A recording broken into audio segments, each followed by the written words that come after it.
XM202.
Of the morning, while the city sleeps, an uncommon band of heroes unites to fight the forces of evil.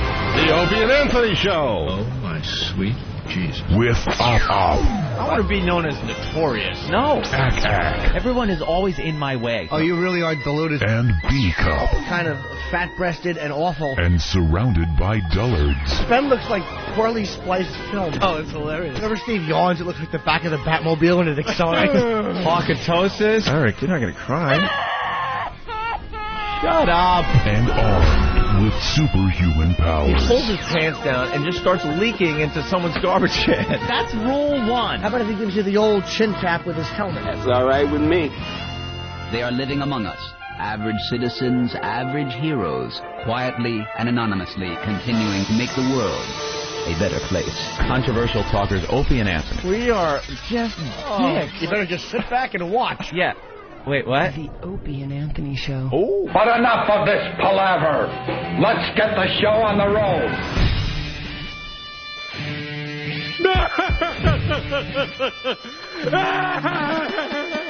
Did you see that jerk?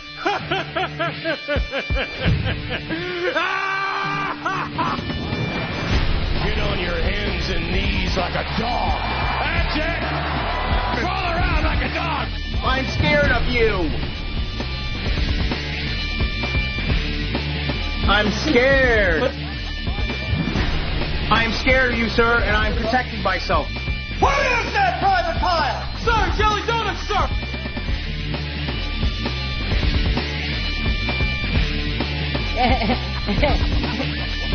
Oh! Oh! Oh! Oh! Oh! Poor people tend to live in clusters. You're a phony. Hey, this guy's a great big phony. Hey, you're a great big phony. You know that? That's right. You're a big fat phony.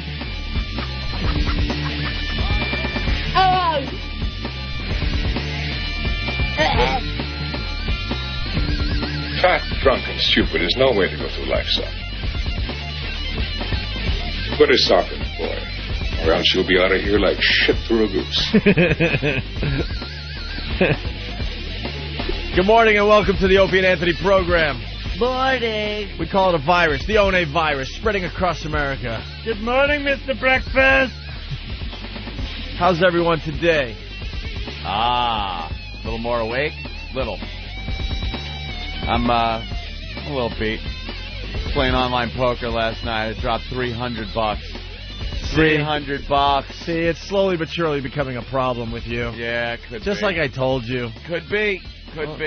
You were just fooling around, toying with it a little bit, but I'm starting to notice some things, Anthony. I gotta practice. Right after the show, you jumped right back on, and you're just starting to play more and more. I'm practicing. How many hours are you practicing a day? How many am I awake? Really? That I'm not doing this program. And I do have a computer here, but I've chosen so far not to play during the show. And we greatly appreciate that, Anthony. We don't want you to go back to your old ways. When I was stock trading? Yeah, your day trading during the radio show is just legendary. Yeah, made a lot of money back then. Yeah, that's right. Days. You are practicing. You're doing the World Poker Tour Invitational on February 23rd and 24th in La La Land. That's right, going to Los Angeles. I'm going to be playing with the pros and some celebrities that are pretty good at playing poker. So, I've been brushing up, but I don't know what happened. I fell apart last night. I dropped $300 in a matter of, no time at all. And I'd been doing very well, building up the bankroll. But what do you mean by building up the bankroll? I started out, I just deposited $200 in my account. Yeah. And I brought it up to $600. And then last night, just lost half of it. $300, right down to toity. The flushes were coming out like crazy, and not for me either. I'd have a good hand, have a set, and all of a sudden, bam, there's that flush.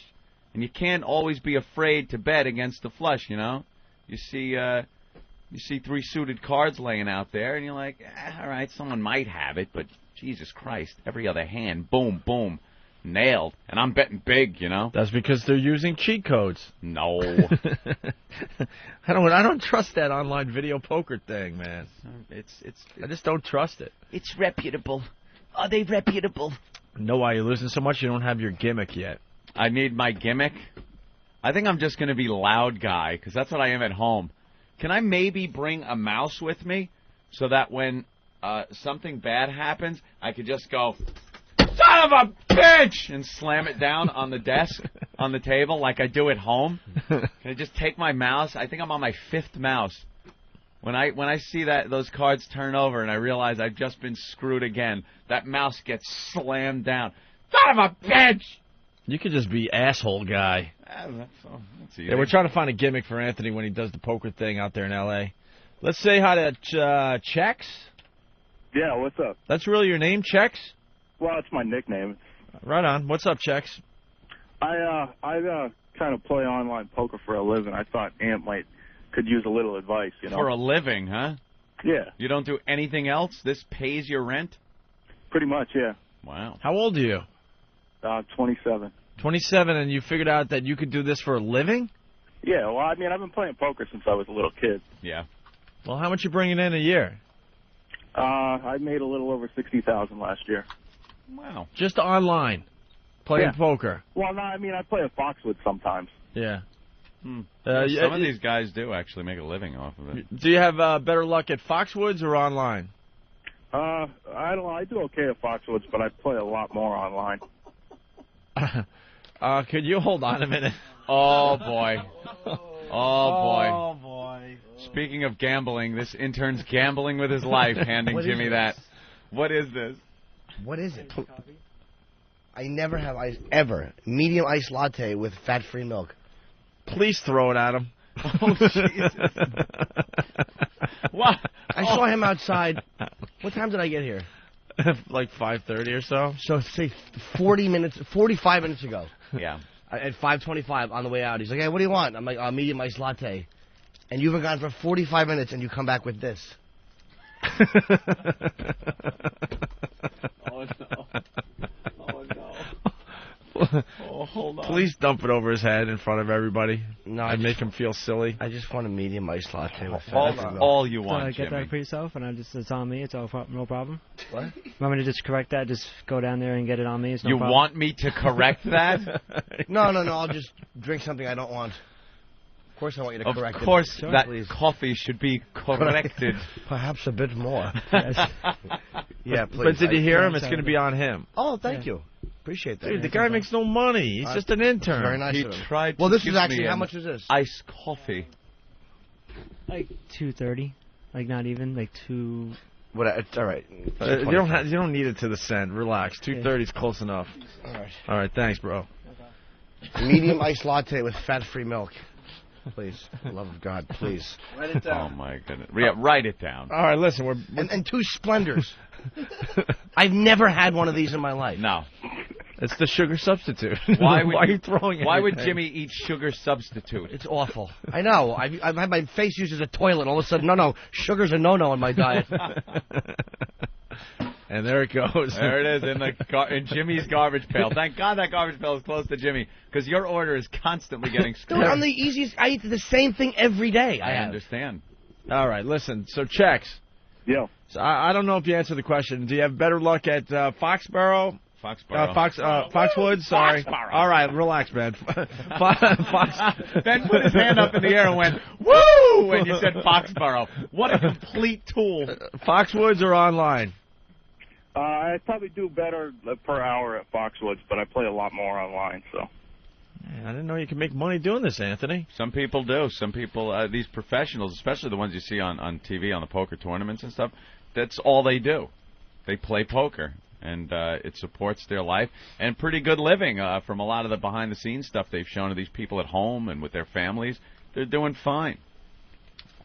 You have any advice for Anthony? Well, yeah. First of all, are you playing the cash games, Ant? Yes, sir. See, you need to play the tournaments. You do a lot better at the tournaments. That's what I hear. Yeah, if you're going to do the practice, they have the sit-and-go tables. You play those. Those are pretty good practice for the tourneys. For the tournaments, yeah? Yeah. I'll try. I was thinking about that, but, you know, a lot of them start up at, what, like 8 o'clock or something, and I'm ready to go to bed. Well, no, what they have, that you go to the first, you play on party poker? Uh-oh. It sounds like you play on the kids. You sit at the kids' table. Here it comes. That's exactly where he plays. Yes, sir. Why? Where do you play? I would recommend a few other sites. Party poker is just kind of, I mean, I don't really want to bash them over the air, but well, what's wrong with them, though? It's the best environment to learn in. Probably a lot of rookies. Well, I'm not learning. It's not like I'm a rookie here. You know, I've been playing for, over a year, but, so it's not like I just stepped into it. Party poker don't really represent what you're going to find at a regular tournament. That I've noticed. There's a lot of jerk-offs in there that really don't play very well. You got to sit there with them. Yeah, try Poker Stars. They're a lot better. Oh, I'll try that. Why not deposit more money in another poker account? Jesus. All right. Well, what you do, you play the sit-and-go tables, and it's an open table with like a 9-seated table, and as soon as 9 guys sit down, they start another one, and you just play, almost like a satellite. All right. All right. Thanks for the advice, Chex. No problem. All right. I can give Ben my name off off the air if you want to look for me on that site. I'd help you out in person there. All right, hold on a minute. There goes Chex. Let's go to Jim real fast. This poker thing's just taking over the world, man. Oh yeah. There's been articles getting written about parents very nervous about their high school kids and their junior high kids because Now that's all they're doing. They're just sleeping over friends' houses and just playing poker all weekend long. Online gambling used to be for the very sleazy crowd. It was something not everybody really did. You weren't sure how reputable it was, or getting your money into the account or out of it or something like that. But nowadays, man, yeah, everyone's doing it. A lot of people that probably shouldn't be doing it, like you said, people in school, underage. It's, you log right on, and there you are. You're playing cards for money. Jim, what's going on, buddy? Hello. Hey, Jim, let's go. Hey, I want to tell them, you really need to play with people. Yeah, no, I know that. Because you don't learn the game. Well, you learn the mannerisms of people. You can watch it all day on TV, but you can't. You got to learn the mannerisms of people to be. It's going to be in a tournament or whatever. Right. There's a whole other part of the game, and that's dealing with the actual people around the table. Yeah, I know that. All right. Well, the fact is, it's going to get knocked out very early. I'm expecting a trouncing, but what the hell? We're going out to L.A. so Anthony can lose, pretty much right off the bat, and then we're going to have a nice vacation. There you go, and then we're going to hang out in Los Angeles for a while. Sure, why not? All right, well, we got lots to do on the program today. I woke up at 2 this morning, Anthony. 2? I was telling you. Ponderous. I was telling you the story on the way in. It's pretty gross, isn't it? Yeah, a little disgusting. Well, as you know, I'm having problems dumping. I used to be the most regular guy on Earth. I used to be the 3-dump kid. Ugh. When I was waking up like a normal human being, I would wake up, dump 3 times within 15 minutes, done for the day. What? Thanks for coming. Simple as that. Now I'll go 2.5 days without dumping. That's a problem. And then I get a headache because you got the toxins in you. It's just a nightmare. Have you gotten the pipe yet? Maybe you got some blockage. You think I got some big blockage in there? Maybe you need the pipe. Yeah, no, I'm going to go see my doctor, but... Then he'll definitely... Well... Oh, dude. We all have to face the pipe someday. Get colonics, man. They work. I've done them. Where they put the water in, they shoot it up, it clears you right out. It's know something? It's so different when he talks about it. Yeah, I know. When Jimmy talks about stuff like this, it just comes off as some sexual thing that he goes there, pays the doctor... He's probably jacking it as he's getting the colonics. It's a total medical environment. There's nothing sexual about it. And when the doc starts, Jimmy just starts scrapping. Could you yell at me while you do it? Excuse me, sir? Just holler at me a little. No, man, it's good. It'll help you. I'm telling you. No, I really got to figure this out. Because my latest strategy backfired horribly. Backfired. What, do you keep scaring yourself? No, I just... I decided to try a laxative, oral laxative. People get addicted to those. Why would you ever get addicted to the laxative thing? Because the more you use it, the more you need it, and you won't be able to dump without taking it. No, this is I tried it and that's it. That's it. So they said, I don't know, take the laxative like 10 hours before you want to dump, so I was trying to figure out 10 hours, something like that, because it was like a minor laxative. And do we ever have 10 hours in a day? So I took it around 6 o'clock last night, thinking around 4 when I wake up, I'm ready to rock and roll. Wow, that's risky, man. You got business to tend to. You got a show to come to. Trust me, it's very risky because I'm sitting here right now percolating. My stomach is like an old creaky door. You lay there.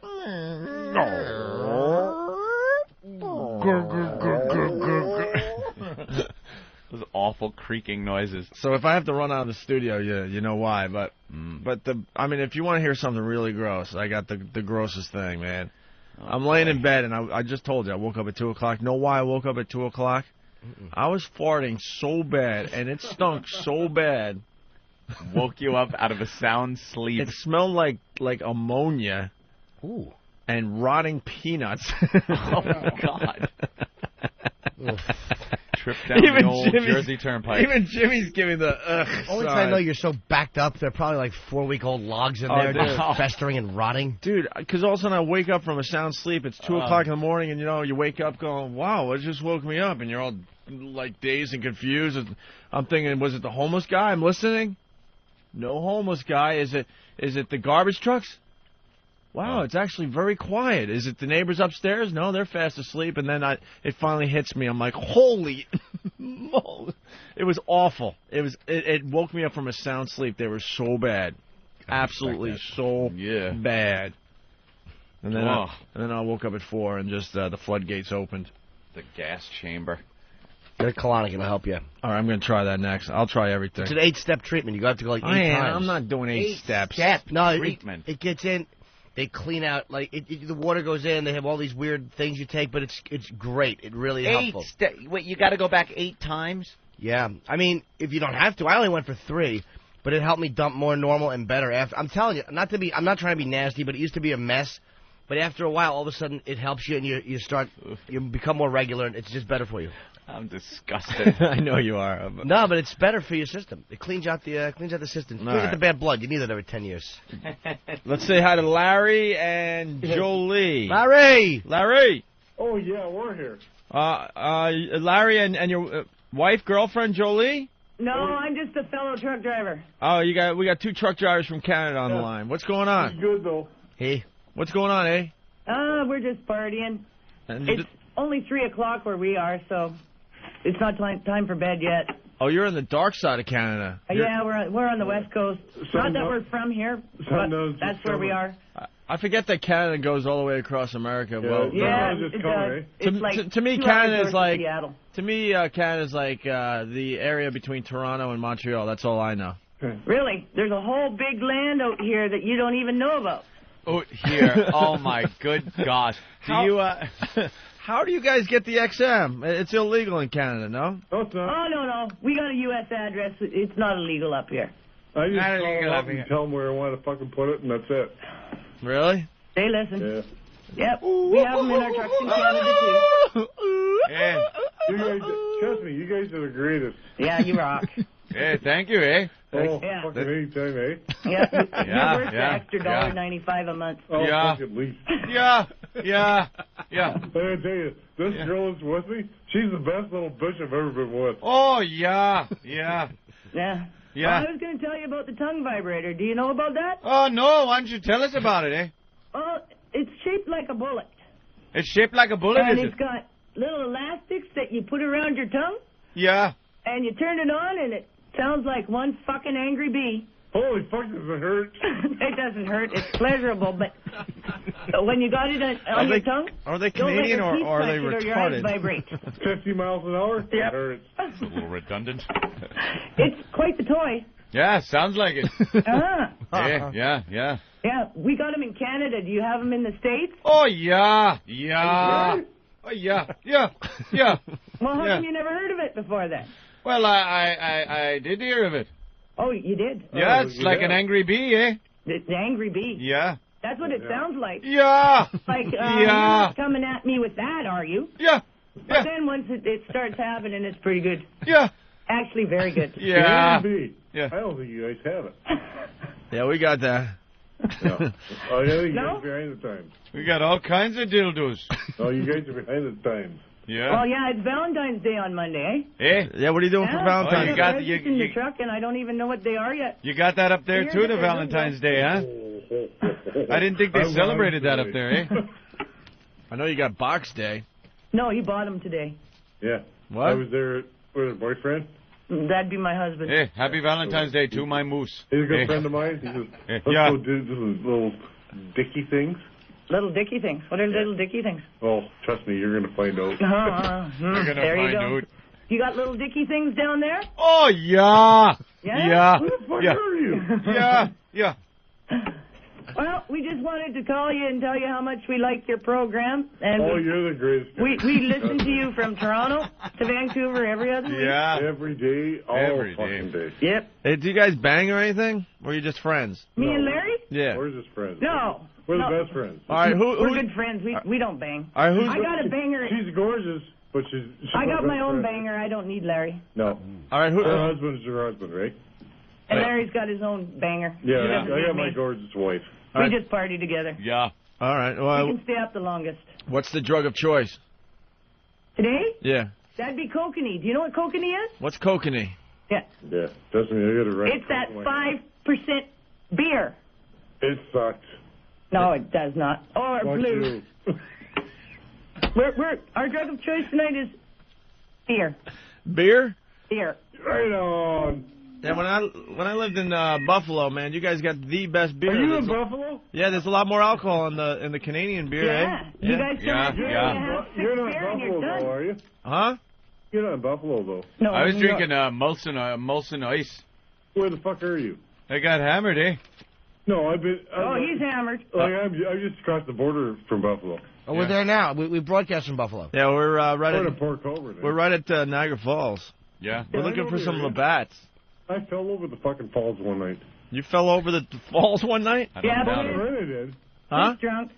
He forgot his barrel. Yeah. Yeah. Yeah. It still had some beer in it, so he didn't want to get in. I grew up doing that fucking shit, eh? Wow, you guys are good enough to do a radio show, I think. Hey, I haven't heard the trucker horn. Oh, you want the trucker horn? No. But you usually don't let truckers talk that long. Can you do me a favor? Yeah. That's true, eh? Yeah, ask me to do What's in Your Pants. I'll play. In your pants? Play Guess What's in My Pants? Yeah, she wants to know what's in her pants. I say a big She hairy doesn't fucking muskrat, eh? What is it? She hasn't got a fucking clue. Wait, what's I know what's there. Yeah, what's Do in your... you really think so? A Yeah, I know what's Mountie. Trust me, I don't think so. What's in your pants? What's in my pants? Yeah. Hallelujah. Do you want to play? What are my choices? A little Hitler? Well, you want to actually play? Yeah. All right. Is Larry allowed to watch? I'm here. I'll turn my back. All right, Larry, turn your back. All right. Be a nice gentleman for Jolie. But we got one problem we got here. What's that? Yeah. We got to dedicate this to Mark. Yeah. Who's Mark? Mark, yeah. Mark is the main man. Oh, Mark is the one that she bangs? Yeah. No, Mark is her. Yeah, it's the one I bang. Yeah. That's right. She bangs him all the time. Daily. Inside, outside. Like some wacky round the tip. Canadian morning show. Corn burger. Well, Yeah. you know what? I think it's the only thing that I can have for free. Yeah. Everything else in life costs. Yeah. Banging doesn't cost. And I just took a drink Unless of you're Jim Ride Norton. Straight, and it just fucking twisted my tongue like you wouldn't believe. All right. Do we want to play What's in Jolene's Jolie? I know Joey's pants. I know what's in Joey's pants. No, you do not. You want to play this, Ant? The Canadian version? Yeah, sure. Why not, hey? Okay. What are my choices? Well, we got to make it Canadian friendly, so let's think about this a little bit here. Any thoughts, guys? We got to do this Canadian accent? I would say first is a big beaver pelt. Right. That's the first one, eh? No, I don't got no beaver pelt. Well, now you're giving us away the answer, eh? Yeah, okay, what's the next choice? Jolie, do you know how the game's played? No. They're stupid in Canada. You're not supposed to say what sorry. Okay, give me the choices. The beaver pelt? You blew it. You blew it. Try again. Trust me, I know how it's played, but we got to discuss it Oh, with her. my God, you drunken Canadians. Should we go with this? Canadians. They're upsetting We're me with good. it. With the. It's cold up here. She's ruining the game. Okay, It is. I fucked the game? Okay, big Okay, we're beaver gonna play pelt. The way you want, all right? Larry's going to shut up and I'm going to listen. All right, we're ready to go here. Okay. Listen, Anthony. I don't have any more. I'm hoping somebody else can help me with some Canadian stuff. There's the big beaver pelt, and We're then going to crank up the volume here. and then what would be like good for a mohawk? Eric's got something. He's writing He's it down. writing. What, Hawk? It's like a mute. 3 feathers. Yeah. It's like a mute. Hey, Bull Radley, what's your suggestion? Canadian bacon strip. Canadian bacon strip. Yeah, That's not a good. bad idea. That's good. Canadian bacon? Yeah. I've been there for years. That's like a the strip though, not Beaver the round pelt, one. Canadian bacon, what else? And then now we're looking for a Hitler You mustache want the type thing. original fucking lay me down, it's fucking there? What could that be? A Hitler They're not mustache. talking to me anymore. Shut up. Okay. They haven't given Oh me... my God! I want to nuke the whole nation. You want to what? I would love to send nuclear weapons up there just so you two shut up for a Nuclear second. weapons? What? They're not We're bothering no anyone. Oh yes, they are. No one in Canada We're no ever nuke. bothers anyone. No nuke? Yeah. They're No just, nuke? they're friendly Yeah. people Fuck up you. there. All right, why don't we... Let's put that We're way. no nukes to the north. Jolie. Like you in the north. Jolie. What's the rest of my choices? Well, we're going to just play the song and start the game. Are you naked yet? Yeah. Oh, look. She's been laying here naked for 2 hours now. Oh, really? Yeah. Oh, yeah. And how hot is she? What does she look like? Blonde? No, she's brunette. Brunette? She's gorgeous. It's like, I would tell my wife about her, but I'm scared what she'd do to me. Yeah. Oh, really? You really like Jolie, right? What is it called? No, she's a pretty girl. And she's very pretty girl. And she's completely naked right now? Yeah. Yeah, she is. All right, let's play the Canadian version. Yeah. Come on, let's All right. the game. But she's willing to... All right, we got the theme song ready to go. It's the Canadian version of Guess What's in My Pants. No, Dirk doesn't have it? I got to turn my... I got to turn my face, right?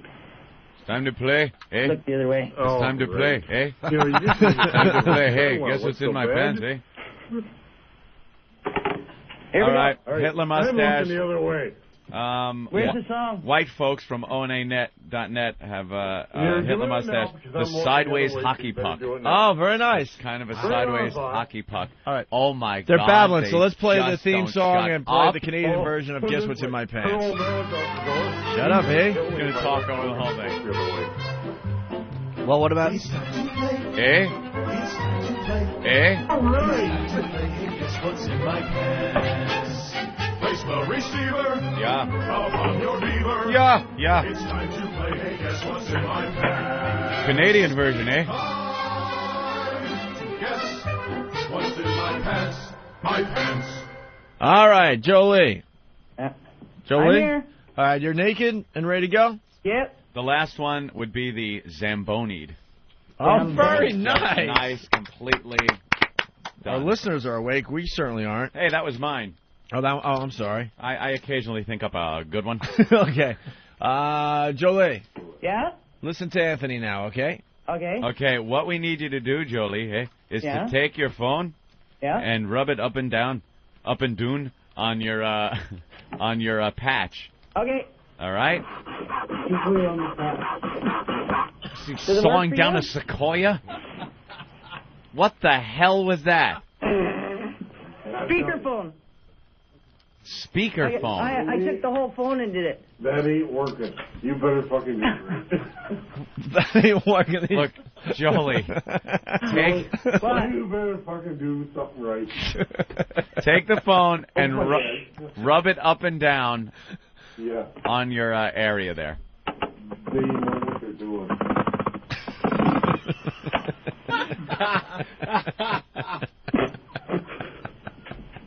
These tools. Oh, my God.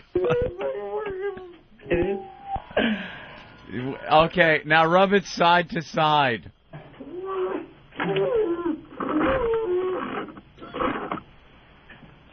All right, now rub in a circular motion. Did you hear that moose call?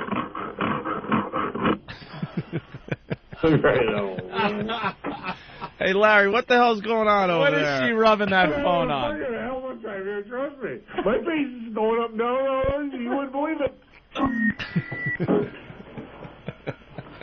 How the fuck do you know my name? That is the biggest waste of real estate. Do you think so? Yeah, Hold on, yeah. You know, she's been doing everything you wanted. Yeah. She is not rubbing that phone on her area there. Oh, you want to believe? Sound like she's rubbing it on a totem pole. Wait, so what is she doing? She's picking up the big phone and just rubbing the whole thing? Yeah. She put her pants down to her fucking ankles, and she just did exactly what you wanted. All right, tell her to rub it. Time. Tell her to rub it again, up and down. All right, but you know the worst of this? This call. I've been scared because she's gonna hit me if I don't fucking tell her exactly what's going on. Oh my God, drunk. I know. She's Now, gorgeous. and now she's taking another phone call. No. Done. All right. She's got rosy red ruby lips. All right, Larry, shut up. Larry, shut up a second. Jolie, rub the phone up and down on your area. On whose area? Hers? That is no way. That sounds like sawing wood. She's doing it. I'm sitting here watching. Oh, she's a good-looking girl. And trust me, I'm telling you, she's fucking doing it. Who wants to shoot Larry in the head with a high-powered rifle? Oh, hell. Who wants to shoot? The hands are flying up over here. I want to kill Larry. I like Larry. I kind of like Larry. Larry's a cool dude. He's like a Canadian Tommy Chong. Eh? Oh, hell. Hey. Hey, where's the weed, eh? our heads. All right, are we gonna try to like finish this game or what? How about? Come on. How about we do the circular motion? Circular motion. Rub it in circles on your. Oh, don't you do that to me. Sorry. No. That is not. Wait, what, Larry? What is she doing to you? Well, she's playing games, eh? In what way? Well, she was taking that phone, and all of a sudden she stuck her nipple against my shoulder, Oh, she rubbed her nipple up against your shoulder? Yeah. I think you guys are gonna have sex later today, huh? No, we're not. No, her what? husband is coming in. Oh, fuck, her husband. Oh, fuck, here's Mark. I'm in trouble. Larry, how are you? Oh, shit. I'm in trouble. We just got busted. Protect me. Hey, Anthony, can you protect Larry? Oh, shit. I This hope. fucking guy's big. He's a fucking big monster. I hope he kills you, Larry. Oh, he left. God damn. Oh, you're lucky. Shit. Why didn't you fucking tell me how big he was? What the fuck? Holy fuck. What, is Jolie naked? No, it's not this. This guy's gonna fucking kill me. Oh, yeah, I'm naked. And my husband just walked in on me. This is like an SNL skit. I know. That's okay. He just went outside to listen on the XM. He did. This guy's good. Oh, he's gonna listen to it. He doesn't mind that I'm laying here naked on the desk. Yeah, but that's not the problem. Problem is, he's gonna come here. He's gonna fucking beat the shit out of me. Yeah. I don't know. Sorry for your luck. Christ. Oh yeah, fucking right. Kick my ass right out the fucking door, right? Are they doing shtick, I Opie? hope It's you guys just have a awful. fucking It's an night. awful No, shtick they're now not- it's turned into. They're not doing shtick. Trust me, I like you guys. I listen to you all the time. They're not doing shtick. I know what happened here. Jolie's Well, husband you know, was after listening in one the of these truck days, I'm gonna and have to decide listen he to has you to guys come in and see and what the you're hell's after going talking to on. All right, are we done with these two? Of course we are. I'm Oh, gonna say it. You got a. No, we're not. I know what you got down there. A big hockey mullet. Larry. All right. I'm gonna get hurt. I want to finish playing the game. All right, one more rub. Ladies. Side to side. Side to side. Side to side? Yeah. Knock it off. You're wrecking the game Goddamn forever. Canadians. I hate Canada. I hate you. Oh, you No, can't. you should come up and party with Shut us. up. Oh, It's the my best party God. you ever had. But Trust me. Why don't we I'd sooner go to North Korea. Why don't we? North Korea and get your ass shot off. All right, why don't we all guess here? Anthony, to you. I will say the Canadian bacon strip. Jimmy? I'm going to guess it's been Zamboni'd. Zamboni? What? I'll do sideways. I never heard that one. I'll do sideways hockey puck. All right. What, Jolie, what do you have in your pants? What do I have in my pants? Yeah. Baby clean. Ah, the Zamboni. Yeah. Very good. Jimmy wins, but really there are no winners here after this phone call, are there? Did one of you guys win or what? Shut up, Larry. Larry, you guys call back. Did you win? You guys call back. Jimmy the Horn Dog won? You guys call back in a little bit, then give us an update on your drunkenness, okay? Our neighbors to the No, north. we've been drunk all fucking night. That's Wow, really? Greetings from Canada. And Take thanks care. for playing Guess What's in My Party with us. Pants. We'll show you how. Right on. Times have changed. Our kids are getting worse. They won't obey their parents. They just want to fart and curse. Should we blame the government or blame society? Or should we blame the images on TV? No, blame Canada. Blame Canada. With all their beady little eyes and flapping heads so full of lies. Blame Canada. Blame Canada. We need to form a full assault. Don't blame me for my son Stan. He saw the darn cartoon and now he's off to join the Klan. And my boy Eric once had my picture on his shelf, but now when I see him it tells me to fuck myself. Well, blame Canada. Blame Canada. It seems that everything's gone wrong since Canada came along. Blame Canada. Blame Canada. They're not even a real country anyway. My son could have been a doctor or a lawyer, rich and true. Instead, he burned up like a piggy on a barbecue. Should we blame the matches? Should we blame the fire? Or the doctors who allowed it to expire? Heck no! Blame Canada! Blame Canada! With all the hockey hung on the low. And that bitch Anne Murray, too. Blame Canada! Shame on Canada!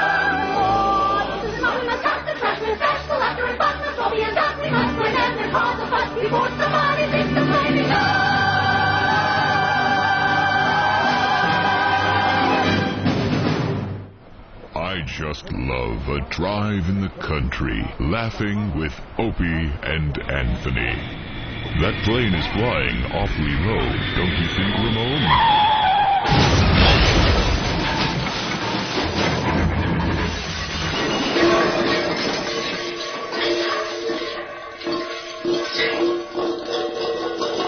Ramon, call 911. M202. The Opie and Anthony Show.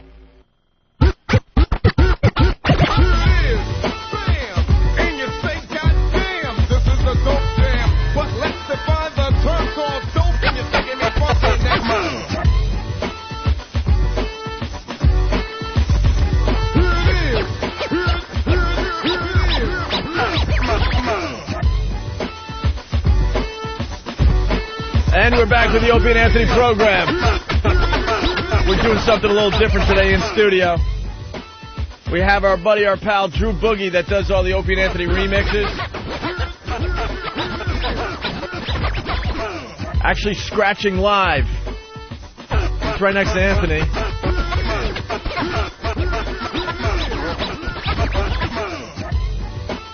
Not too shabby. It's the O&A virus spreading across America.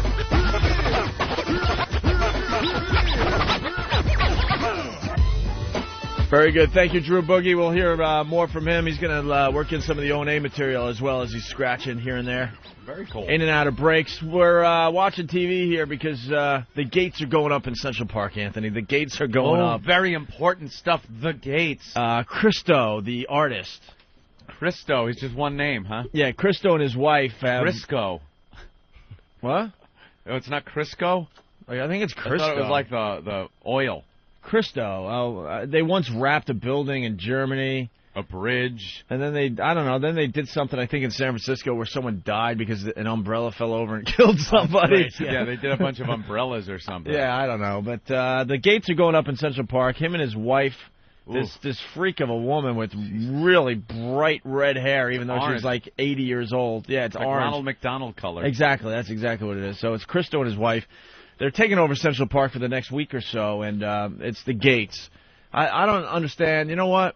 Everyone's interpretation of art is different, obviously, but I don't get why this is art. It looks like something. If it's something that Anthony and I could have done, I don't think it's art. Anything. That's my definition. If I could do it or Anthony could do it, it's not art. You want to explain this? It's like orange gates. It's a bunch of orange gates. What they are is it's not even a gate. It's a structure. It's like a doorway. It's like a large doorway, and they're straddling the paths through Central Park. For how many miles? 23 miles. 23 miles of this. And then what they're doing is draping some kind of gold rag over these things. So you'll walk through this flowing gold material that's going to be on these metal doorways or something that are being put up all through the park. And they're putting them up. He's an artist. This is like an art thing. But like you said, anyone with enough money to buy the materials can do this. It's not one of those things like, get a canvas and paint the Mona Lisa. Not anyone could do this. Oh, no? How do you go to New York City, like the mayor's office, and say, hey, I got an idea. I'm going to take over Central Park? That's his talent. Huh? That's his talent, being able to talk people into doing these things. I guess they're expecting like 90,000 visitors to Central Park that would normally not go there to check this out, and there's going to be little stands where you can buy T-shirts and stuff. If they really want to put a gate up, they should put it at the northern end of the park so no one above 110th Street can come in and attack joggers. Jesus. Bravo. Well, our own Big Kev is part of the project, Anthony, because they need all these helpers. I hear they need like 1,000 or 2,000 helpers to get these stupid doorways up and to drop the drapes down when they're ready, I guess, which will be later today or tomorrow, right? Yeah. So our own Big Kev, who hangs out here from time to time, you've seen him at a bunch of our events. Sorry, I was just picturing Jimmy's gate and some Hollywood guy right in front of it going, get a picture of him with the girl. So Big Kev was on the news yesterday. Stop, you're scaring him. Old Charles Grodin with a big foot in his face. Oh, Beretta. So Big Kev was on the news yesterday. Yes, Big Kev apparently part of this whole thing. Let's hear what Big Kev had to say last night. The installation began in spring-like weather earlier this week, and we found among the workers morale was high. I'm honored and thrilled to be able to work on one of his pieces that's so close to my home, and I'm excited. This is a once-in-a-lifetime opportunity, and I wouldn't miss it for the world. Fag. What a cliche-slinging ass Kev is. I'm thrilled, I'm excited, I'm ecstatic. So close to home. You know what the best part of that call is, or the best part of that sound clip is the fact that he's like, I'm so excited about it. Like, play it. Listen to his voice. He doesn't sound. Maybe he's tired from helping out. Maybe from moving these things around. Yeah, because all the helpers have to do the heavy lifting. The artist just kind of looks on. And his wife just walk around and admire it. Look through the gates as they go up, but other people are actually doing the hard work. Hey, Christo, so. You want to help us with this? Yeah, Christo, grab me a wrench. Please. And Kev doesn't sound as excited as he should be sounding. Shouldn't the artist have to do the actual artwork? Yeah. It's like, all right, take that paintbrush. Now make a face. Yeah. That's what I'm going to do. I'm going to get an artist, and I'm just going to say, all right, paint a face there, put some hair there, and a body there, and then I'll go, look what I did. Big Kev has more to do with this art project than Christo. Yeah. That awful wife of his. How do you look at? She looks like a John Wayne Gacy painting. Why is she involved in anything? All right, let's listen to Kev again. The installation began in spring-like weather earlier this week, and we found among the workers morale was high. I'm honored and thrilled to be able to work on one of his pieces that's so close to my home, and I'm excited. This is a once-in-a-lifetime opportunity, and I wouldn't miss it for the world. And I'm excited. I'm thrilled. Well, thrilled here to. Big Kev is on the phone here. Big Kev. Kev. Good morning. What is wrong with you? Well, you sound excited again. Are you thrilled and excited to be on the show? I'm excited to be on the show this morning. Dude, you're not that excited, are you? To be on the show? No, I mean to be part of the art project. Yeah, I am, actually. This is what Kev does. Of course he's excited. Why are you excited? It looks stupid. Well, it's not done yet, number one. You know, it hasn't been... It hasn't been unfurled yet. That's going to happen on Saturday morning. Saturday morning? Yeah. Are they going to all happen at once? No, it's actually going to start at about 8, and by 11 o'clock they'll all be open. Mm-hmm. So are these things actually going to be completely covered? Like, will you get wet if it rains or no? No, they're just like little stupid, orange flags that drape down. It's actually a curtain. It's the width. Curtain. Yeah, it's like a the width of the gate, and it falls, and it hangs down. I can reach it if I reach up high. It's actually going to be very high over your head. It doesn't go all the way to the ground. All right, listen. We have to fix the phones. It's been happening for 2 or 3 days. That beep, beep, beep. Go ahead, Kevin. Sorry. No, you had nothing to do with it. Oh. We want everyone to hear you perfectly, but the phones are a little weird. It's like we're deep sea diving or something. Yeah, it sounds like when R2-D2 gets hit and falls down. It makes that sound. But why? I mean, there's 7,500 of them. Mm-hmm. I was on a crew of 9, and we put up 110 in 3 days. Ooh! And what did that entail, putting them up?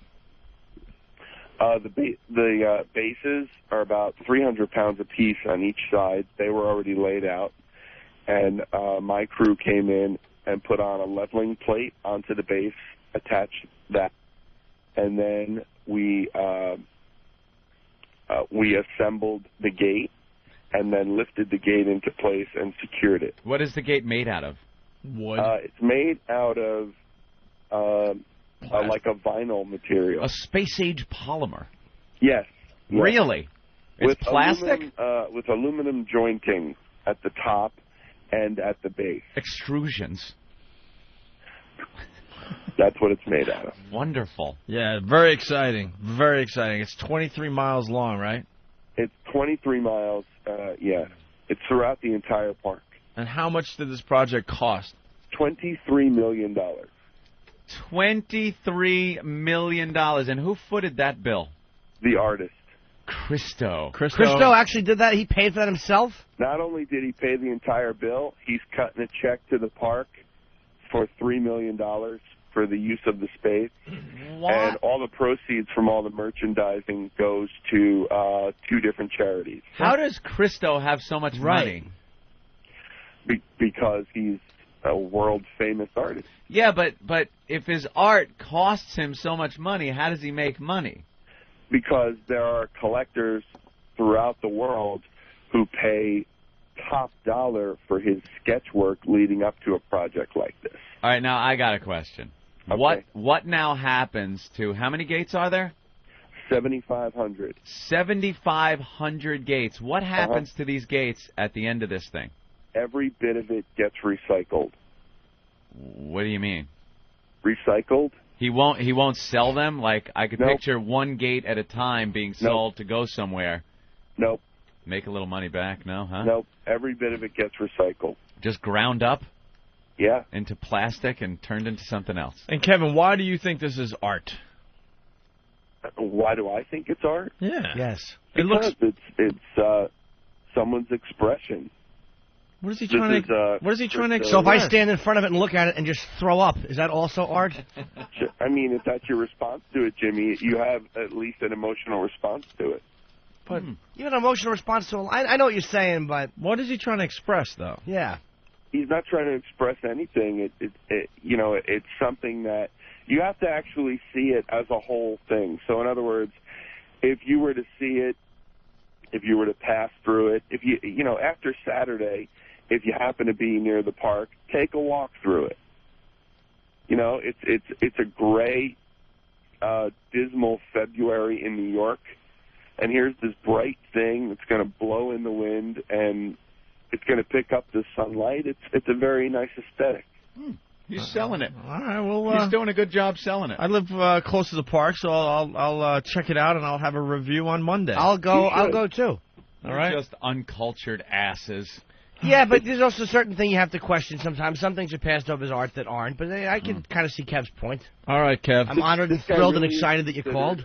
A Picasso living in our lifetime. Picasso stinks. Yeah, slow down. Yeah, slow down. I understood Picasso.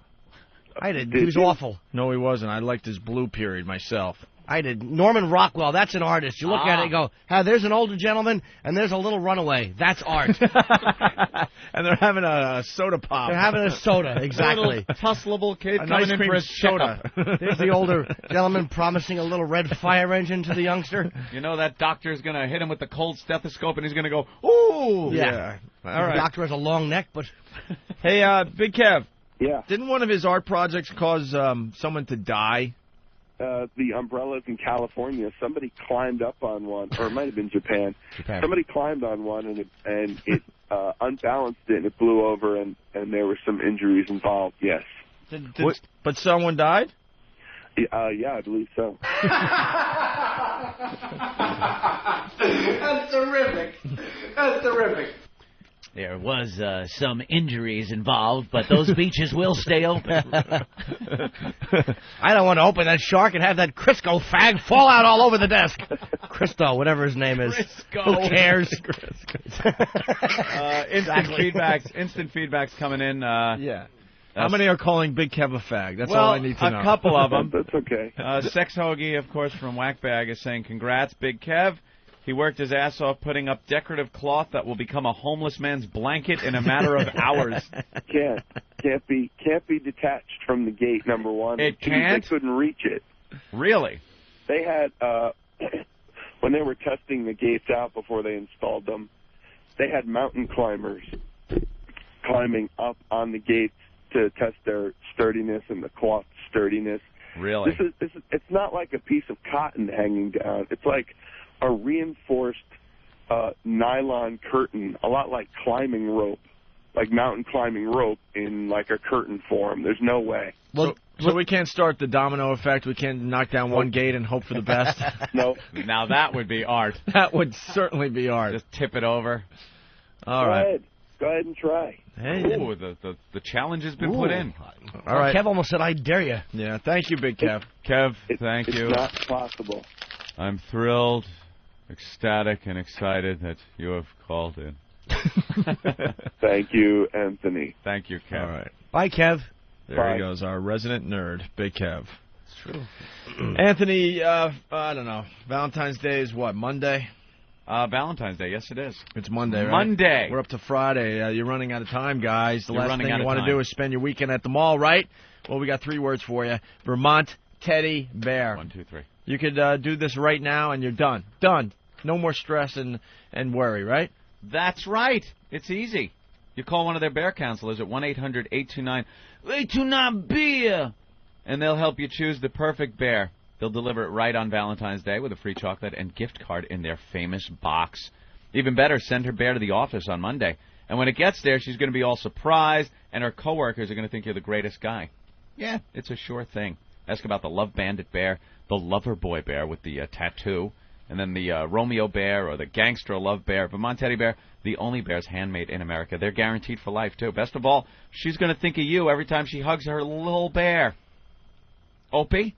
Oh, yeah. Make this the best Valentine's Day ever with a gift she'll really love and always remember. Call 1-800-829-BEAR or shop online at VermontTeddyBear.com today. Send the creative alternative to flowers. Valentine's Day delivery is guaranteed. That's 1-800-829-BEAR. Give them a call and tell them Opie and Anthony sent you, okay? Right. Drew Boogie, take us to break here, brother man. Drew Boogie spinning live in the studio today.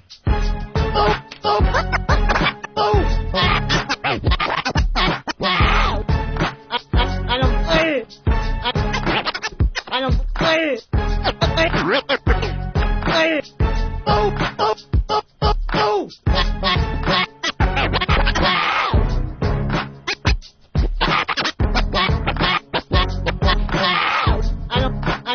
I don't play it.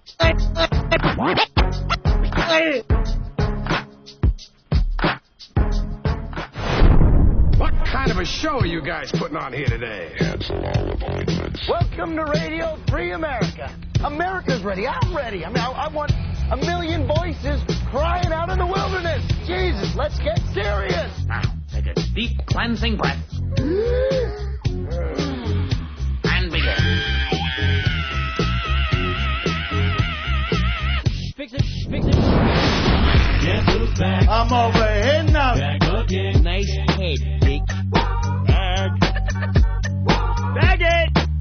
Guess who's back? Oh, man. Back again. I don't believe it. Stupid. You're so stupid. Guess who's back? Guess who's back? Back again. Guess who's back? Tell a friend. Turn it off. Guess who's back? Guess who's back? Guess who's back? Turn it off. Oh, man, if I was older, I would totally start jacking up right now. Oh, who's all doing? We're gonna have a problem here.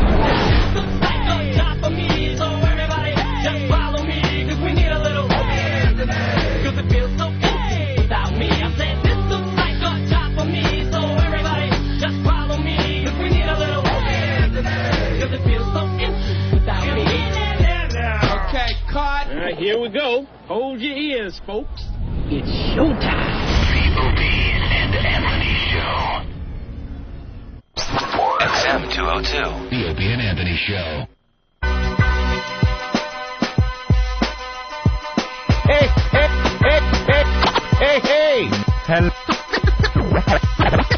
Hello.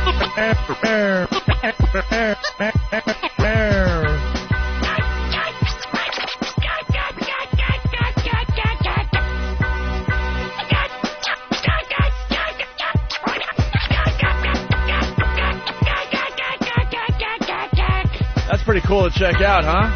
We got Drew Boogie live in the studio today, mixing and spinning and scratching, itching, I don't know, whatever the hell he does, but it's cool as hell. I love the sound. That's pretty cool. All right, we're back with the Opie and Anthony program. Also want to say hi to Keith the Cop. Keith. Keith's in studio today. Good morning, gentlemen. And he had something unusual happen to him on the way to work today or on the way to the show today. Good morning. Well, I figured since I was coming in and I haven't been in a while, I would pass downtown and look for our pal Tippy Tom. Now, imagine that. We might have had Tippy Tom on the show today. But since he's a true homeless guy, he's kind of hard to find because he doesn't have a home. You can't just pull up and bring him in. But, boy, that would have been fun today, huh? Friday with old Golden Buns here in the studio. But you kind of know some of the areas he's hangs out in, right? Territorial sort of guy. He hangs out down in the meat market sort of area. I hang out in the meat market. We got to get him back on. Golden Buns. Ugh. So, actually, Ben did see him up in Penn Station not too long ago. So I guess he migrates north for the cold weather to hang out in Penn Station. Brilliant. How come he doesn't go down like underground where all those mole people go? I don't think the homeless are really into the mole people. That's actually like a whole separate society. Oh, they're not. Okay, that's the same thing. Yeah. Yeah. Homeless are just homeless, walking around the streets. How do you become a mole person? Great. Someone says, "Come on down, check it out." Yeah. Fall in a manhole. All right, so you were looking for Tippy Tom this morning. Yeah, so I was driving up and down in the meat market, and, well, I guess I kind of forgot that when you're driving up and down the meat market 8 to 10 times back and forth that you bring some attention to yourself. Now, you should know this more than anybody. I should know this, and, but I'm on a mission. I'm looking for Tippy Tom, and I wasn't thinking much, and I have to commend my fellow brothers in blue who this morning were driving around in an unmarked vehicle, and I figured they were, I'm driving, and all of a sudden I hear a little whoop, whoop, and I see the little teardrop in the dashboard of the car, and I figure, oh, they're going to a call. Let me pull over to the side and let them go by. And, well, I was the call this morning. They weren't trying to get around you. They're pulling you over. So cops pulling over a cop. And basically I pulled over, and they pulled over. I mean, I go, well, what the hell? And I go, oh. It hit you. They think you're picking up a tranny. Because, when you are driving around down there and you're driving kind of slow and I'm looking along the building line, there are these trannies and they see you and they wave and stuff, like they think you're cruising. Right. And obviously so did the NYPD. You were driving slow, kind of looking out your window looking for Tippy Tom. Right. And so I pulled over and they got out of the car and come up to the window, and of course they have the same smart-ass sort of comment like I would have, and they go, looking for a date? And I'm like, you offering handsome? And it was slightly embarrassing at that point, just, because they think I'm looking for a date. Yeah, for that even split second. That you happen to, I pulled my ID out and I said, no, I'm not looking for a date. And, they go, oh, and I don't think they believed me right away until I did mention my... Oh, now we got a brother here who's looking for a tranny. Yeah. They're like, oh, look at this cocksucking face.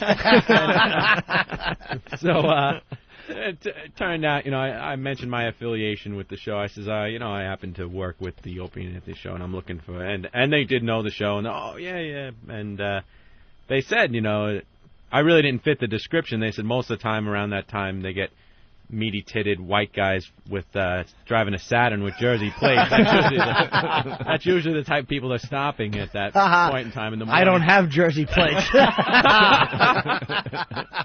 But Tippy Tom, that's a good one. I have to remember that. Yeah. I thought this was Tippy Tom. You think they were buying it? Yeah, I think when I met... they weren't buying it until I did mention... And they knew Tippy Tom from the old days, so... But there was nothing they could do to you, right? No. Just harass you a little bit? That's pretty much what they were... you can get guys for cruising, but you'd have to...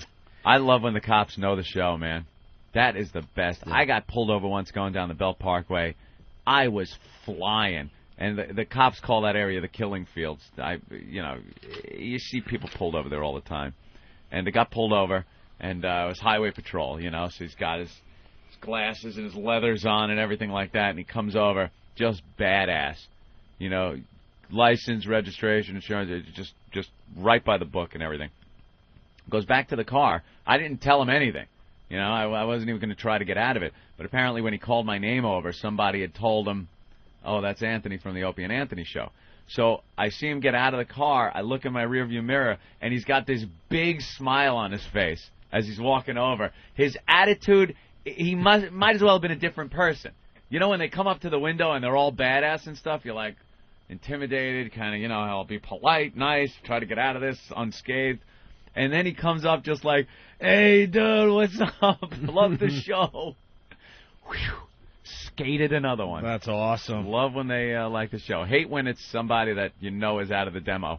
You know, when I get pulled over and I see a black woman walk up to the door, I don't even mention it. Have you ever heard of Opie and... No, just give me the ticket, please. Thank you. Thank you. Let's go back to the phone and say hi to David in Dallas. David, what's up? Good morning, guys. Morning. Morning. Reading the paper yesterday, and our friends at Panzerfaust Records have a little problem. Evidently, one of the co-founders of that organization may be partly of Hispanic descent, and has created so much controversy with the outfit. I think they've ceased operations. I just thought you guys might want to know. Also, as to your little GI problem, don't worry. I think some of that comes with age. You may want to get a gastro doctor to take a little look, but you're going to be fine. It's one of those things that... All right, David, thank you. Jesus. I love this. News on white supremacists and a little medical advice. Right. Yeah. Well, that's the My show. doctor told me that if you start worrying about it, it actually makes it worse. So I just thought I would pass that along. David, what for further discussion. David, what are you hauling today? I have a load of limestone dust. Limestone what? Yes. Lime or lamb? Limestone. Limestone. A limestone. Like you put in the Corona lime. Oh, lime. Limestone. Limestone, yeah. All right. Thank you, David. Thank you. All right. Watching out. Where's Martini Steve? He knows the details of this story. We might have to play the Hulk music because we had these guys, or the owner of the company, on the show. Panzerfaust. And it turns out one of the founders of the record label is a Mexican. This might not be pure. Might not be of pure Aryan blood. He got a little Mexican in him, I think. Somebody's, was it mother or grandmother? Yeah, Steve knows the... Steve's coming in with the details. As he walks into the... Oh, here he is right now. Martini Steve, everyone. It's Martini Steve. Martini Steve.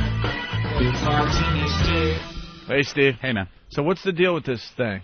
Panzerfaust. I guess Byron, the guy that we talked to, he found out that his partner's mother was Mexican. How dare he? Yeah, exactly. How dare he? And considering that the label is completely Aryan in nature, he doesn't want anything to do with the guy. So he called it quits, got out of the label, and now I guess he's suing for...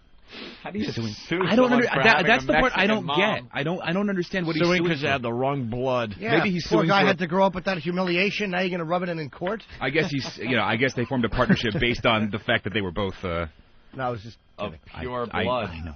I'm just... Exactly.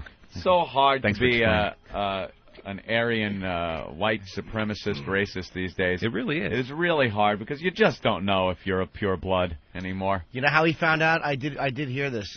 It was that Dennis Hopper told him in a trailer while he was trying to get information. That's how he found out who his great-great-great-grandmother fucked. And they were Mexicans. Yeah. And your great. Fuck the Mexican. Yeah. Had a Mexican kid. Oh! I love this guy. You're an enchilada. Oh! So they're out of business. They're out of business, at least for now. I mean, Byron, I just after speaking with Byron, I can't imagine he'd be out of it for too long. He just speaks with such fervor and passion about what he does. I can't imagine. Yeah, he loves being a white supremacist. He loves the whole thing. So I can't imagine him being out of the game. I just think that label in that incarnation is Do you know Gonzo. how long they had been working together? No, I don't think it was. I think it was a couple of years, but I don't. How long could you keep that from your business partner? No, just look at his face. It was round. A round face gives away if you're Mexican? Oh, yeah, definitely. How did he find out about the other guy's mother? Did he, like, open a hotel door when someone was knocking and go, oh, you? No. Skipping. Well, I got a little taste of Panzerfaust's music. Which lovely... We haven't played this one in a while. Happy, loving song, or are we playing... Just a little taste of what they put out to the masses. Can we hear the song? Oh. Freddy was a boy, made a big noise, rolling in the sheets, sodomizing some guy one day. Got cum on his face, big disgrace, shaking his ass all over the place. AIDS will kill you. Sing. AIDS will kill you. Freddy was an odd man, gay man, sleeping with the guys, knowing that he'd be doomed one day. Got blood on his face, big disgrace. This dirty little faggot's been put into his place. AIDS will kill you. AIDS will kill you. Everybody, AIDS will kill you. That cute ditty right there. That's nice. One of the many songs they had out there. What about Shit Dick? Well, I'm leading up to that, Jimmy. Okay. You know I'm what leading up to that. This situation is like that. Remember the episode of Oz when the white supremacist, one of them needed a gum transplant, and the dentist in the prison thought it would be funny to use a black guy as a donor, as a gum donor for this white supremacist, and gave him a black guy's gums, and then let the word out that that's what happened, and the white supremacist just like beat him up, and then of course it's Oz, so they had to rail him in the ass in some back room somewhere. But it's kind of like that, they're all buddy, and then they find out they got some impurities, and it's all over. All right, here's another ditty that these guys had out there.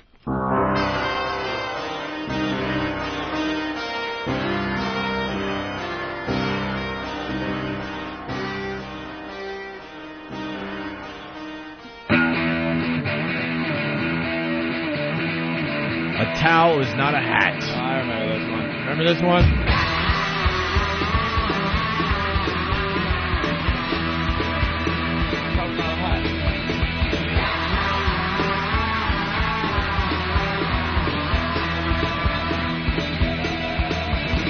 Go to the store, get the broom. Another stinky egg wrap, worse than a shoe. Ever heard of salt? You smell like fucking shit. With that towel on your head, you make me fucking sick.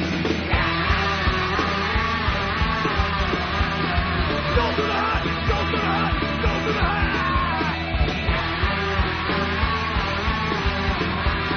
Go to the hut, go to the hut, go to the hut. Just a towel head, let him opportunity. Get the work, he's up, breaks his whole family. Gonna rip you off, better kill your chain. Rag on your head, cover greasy maze.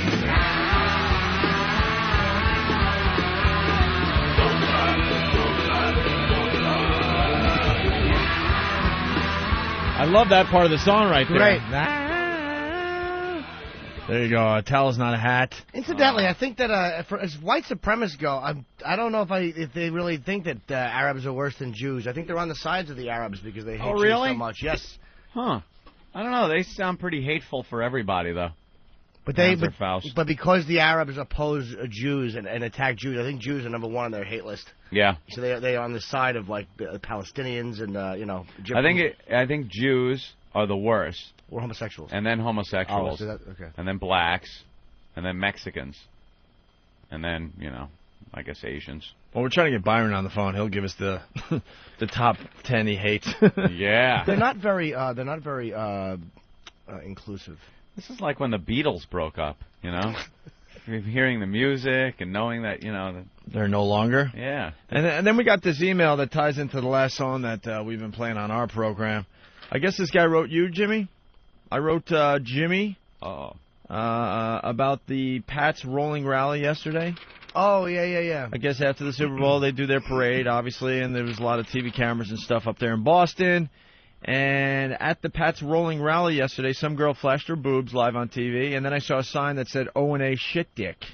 Really? Yeah, we got a lot of these emails that came in, so I guess someone got a shit dick sign on Boston TV during their Super Bowl celebration, Anthony. Yes. During the parade. It was live on about 4 stations here in Boston.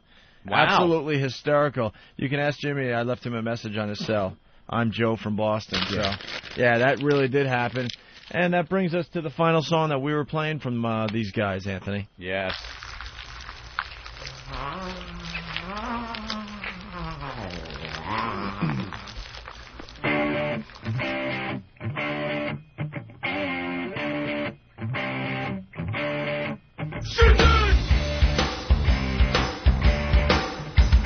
We hate all shitting! Andy Warhol, shitting! Mick Jagger, shitting! Michael Jackson, shitting! Jeffrey Dahmer, cannibal, shitting! We hate shitting! By slamming shitting! Boy George Chicken! Freddie Mercury Chicken! David Bowie Chicken! Rob Halford Judas Priest Chicken!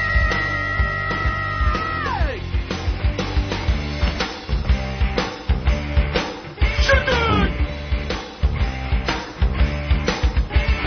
Rock Hudson! Liberace! Dim Neighbor! Robert Englund! Freddy Krueger! Fist Boxing Chicken! Oh, my God. Truman Capote! Chicken! Richard Simmons! Chicken! Jimmy Norton. Chicken! No. Richard Gere! Shit chat. Bud Turbulent Chicken! We ate the funky chicken! Funky chicken! You're sick!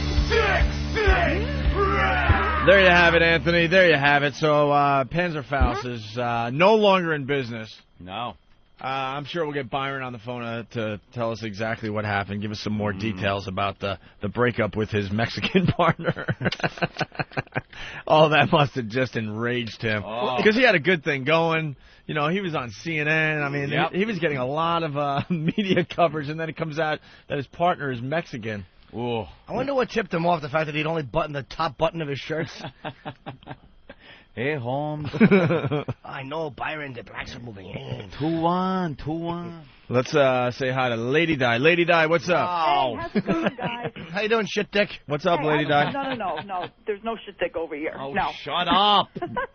No. Listen, I called to tell you that today's Marion's birthday. Hey, how's the job going? Well, the job search is still going on. Yeah? It's still going on. You went to school to learn how to get a job? Well, they're actually what they do is they tell you where to go to get Right. jobs and stuff. And you went to this place? Yeah, well, the position was filled already. What position was it? I don't know, something with the warehouse work. Really? Wait. You went to this place. No, I called them up, and they told me the position has been filled because I just wanted to get directions on how to get there. You're doing a great job finding a job. Well, You are what are you such a gonna do? liar. Wait, I want to get this straightened out because you're lying again. No, I'm not. There is this I'm telling school. you the truth. Said you were going to school to find out how to get a job. No, right. You go into school how to And get a did job. you go to the school? They make you do a resume. Did you just so go you to do the it right. school? And that is a school. Did you go to it? Yes. And what happened? And they told me where to go. You know, there was an opening in Springfield, New Jersey. There was an opening over there. And before I even went, I called them up, and they said the position has been filled. Yeah. So you went to school to make one phone call? Over there. Yeah, to make one phone call. She well, went no, to school. that was the only place that they had so far. Mm-hmm. Except for places where you have to be a driver, you need a CDL. No, it's great. CDL. The phones have been, I'm not going to lie to you, a little light. Yeah. A little light. Lady Di comes on and look at the phones. They just exploded. Oh, what happened now? Stand there. Lady Di, what do you know about Panzerfaust? Excuse me? What do you know about Panzerfaust? What's that? You were on hold during the whole break. Don't you even listen? Yeah, well, I heard the whole show. All right, we were just talking about Panzerfaust. What are they? Panzerfaust? I was only on hold from 6:30 on. Yeah, we just talked about it 10 minutes ago. We just talked about it before we took your phone call. What is Panzerfaust about? Panzerfaust? I don't know. You know you're an unemployed lump. This is why she doesn't have a job. No. She's unemployable. And you don't know how to I'm not listen. working She's right an now. unfit mother. All right. You've been listening since 6:30. What about the great Christo? Who is the great Christo? I heard about that. Central Park. You know, they put up all the decorations, and Big Kev was on the phone. I heard about that. What are the decorations about? I really think we need to start. I really think we have to dumb down this show because we try really hard, and then we could give we give a little pop quiz to someone like Lady Di. Don't use her as a litmus test. And I realize that there's a lot of dummies out there, and we don't need to try as hard on this program. Well, What is the art project in Central Park by Christo? Explain it.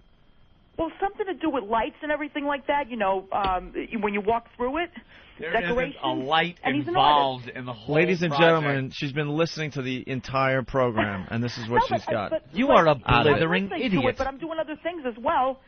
You know, So, around the all house right, and everything, and I'm listening to it. All right, so it's lights and what else?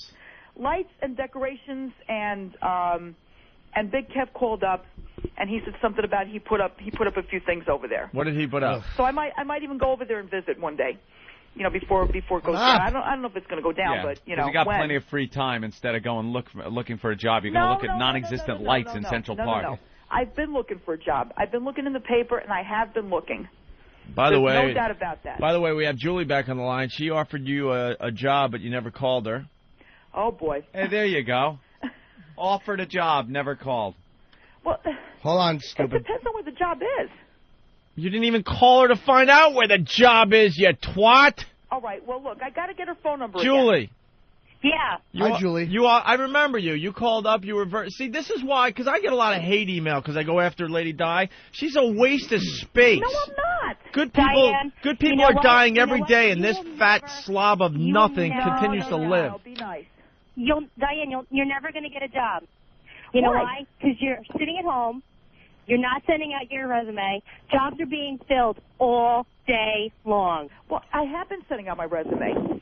Diane, matter of fact, it just Diane, do you know how many jobs come across my desk that I need to fill with people who are unemployed, who are willing to work? How long have you been unemployed? I've been unemployed since May. Since May. Why aren't you working for a temporary company like I offered you to come in and at least make $10 an hour? At least 9 months. She right? could in that time she could add another kid she can't care for. And I think. So why didn't you call? Why didn't you call? Stop that. Hey, Di, why didn't you call her? You knew you could have called her. Why didn't you call her? Well, you know what? I have to get her phone number again, and I will call her. No, why didn't you the first time? Right. I don't. What's the I don't even purpose? know Are what you happened. waiting for your welfare to run out? No. Why didn't you call her? Why? Why haven't you called me or the 100 other temporary companies out there? I have been bringing applications. It's just that I have to be kind of like local. When does your welfare run out, Lady I don't Di? have a vehicle right now. When does your welfare run out? When does it run out? Yeah. I don't know. In about a few months, I guess. About a few months, really I guess. You know what's really annoying about your listening, guys, is that I I don't listen to you saying you need to dumb up the show because you got really stupid people listening. Yeah. You don't. You have idiots like Diane who come in and waste the whole show time because nobody wants to hear it anymore. There you go. Thank you, Julie. You're welcome. Don't try helping her anymore. I don't want anyone helping this lady. You know, how am I going to get there? Let's go to your partner in crime, Marion. Marion, happy birthday. Hi, Opie. Hi, Anthony. Hi, Jim. Hey, thank you. Hi, Marion. Happy birthday. Thanks. How old are you? 41. Oh, 41. 41 years old. Huh? Today. And I'm doing good. Hey, listen, Diane is going to school with the job training program. Yeah. Because I had to go to it a couple years back. Oh, we have a quote from her teacher. Fat, drunk, and I know stupid it is no is. way to go through life, son. And they do have job listings at this place. I'm trying to explain that to them. But if you can't get, Julie, listen to me, you know, guys. I don't know If you what can't get transportation to get to this place, then they wait a week, and they try to find you something else. Everybody, get into it. Get stupid, get retarded, get retarded, get retarded. Everybody! Let's get retarded in here. Let's get retarded. Let's get retarded in here. Let's get retarded. Let's get retarded in here. Let's get retarded.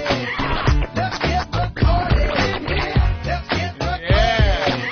Let's get retarded in here. Don't fuck with me. Don't fuck with me.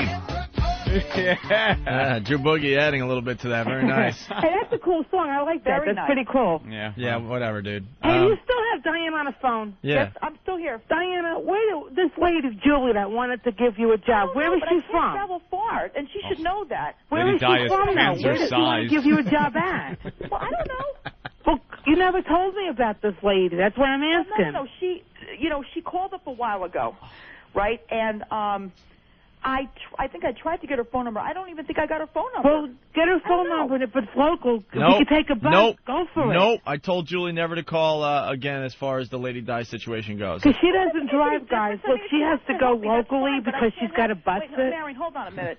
I can't have, a job that's far away, and you know that. No, she's got to take a Where's bus. she from? Everywhere she goes, she's got a bus that'll walk it now. Hey, Marion, we finally found out the story of the father of Lady Di's son. No. Yeah, we finally listen, found that out. Listen, guys, What? what did you find out? Because Patty didn't know anything. Because Patty didn't know Vinny. We found out that he stepped in front of a choo-choo train. Yeah, but listen, that was years ago, okay? And people have problems. So what happens if people have Right. problems? They get sick, and what happens? They get sick and they jump in front of Well, choo-choo let me trains. tell you No, one thing. come on, Patty we shouldn't need to open up stop her with big that already. friggin' mouth, okay? What? That's not Patty even a should funny not open up subject. her mouth. Well, Patty was telling everybody who would listen. Well, Patty shouldn't say nothing because Patty's life wasn't all fun and cherries either. So, Yeah, but hey. Patty was just kind of goofing on the whole thing. Yeah, Patty thought it was very Listen, funny. Nothing funny about Nothing against Patty, guys. Listen, nothing against Patty because I think she's a cool person and I like her. But you know what? Her life isn't, She's got her life together. Huh?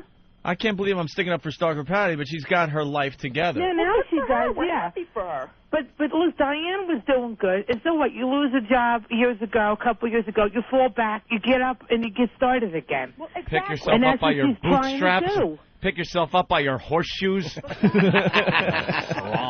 Job training program. All right, listen.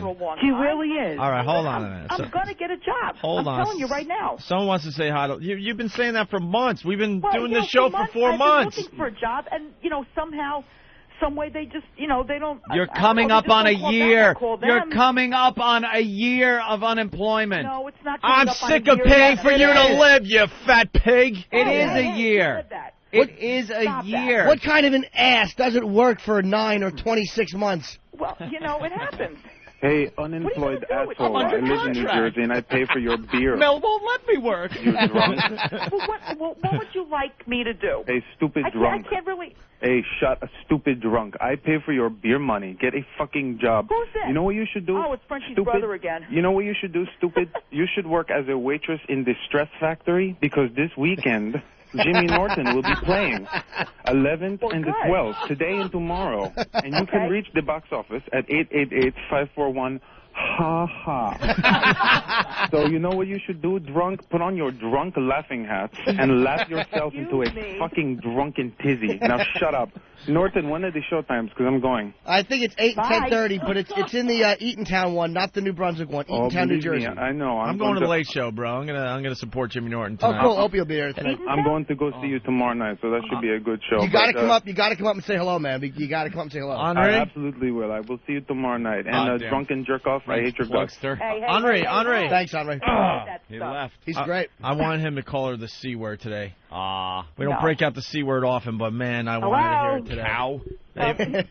Marion, we're still on the air. Hey, I'm going to Atlantic City later on, guys. I wish we luck to win some money. Oh, for your birthday? Yeah, me and my husband are going this afternoon. How come you're not bringing Di with you? Why don't you bring your friend? Me and my husband are going. It's my birthday, so we're going down till tomorrow morning.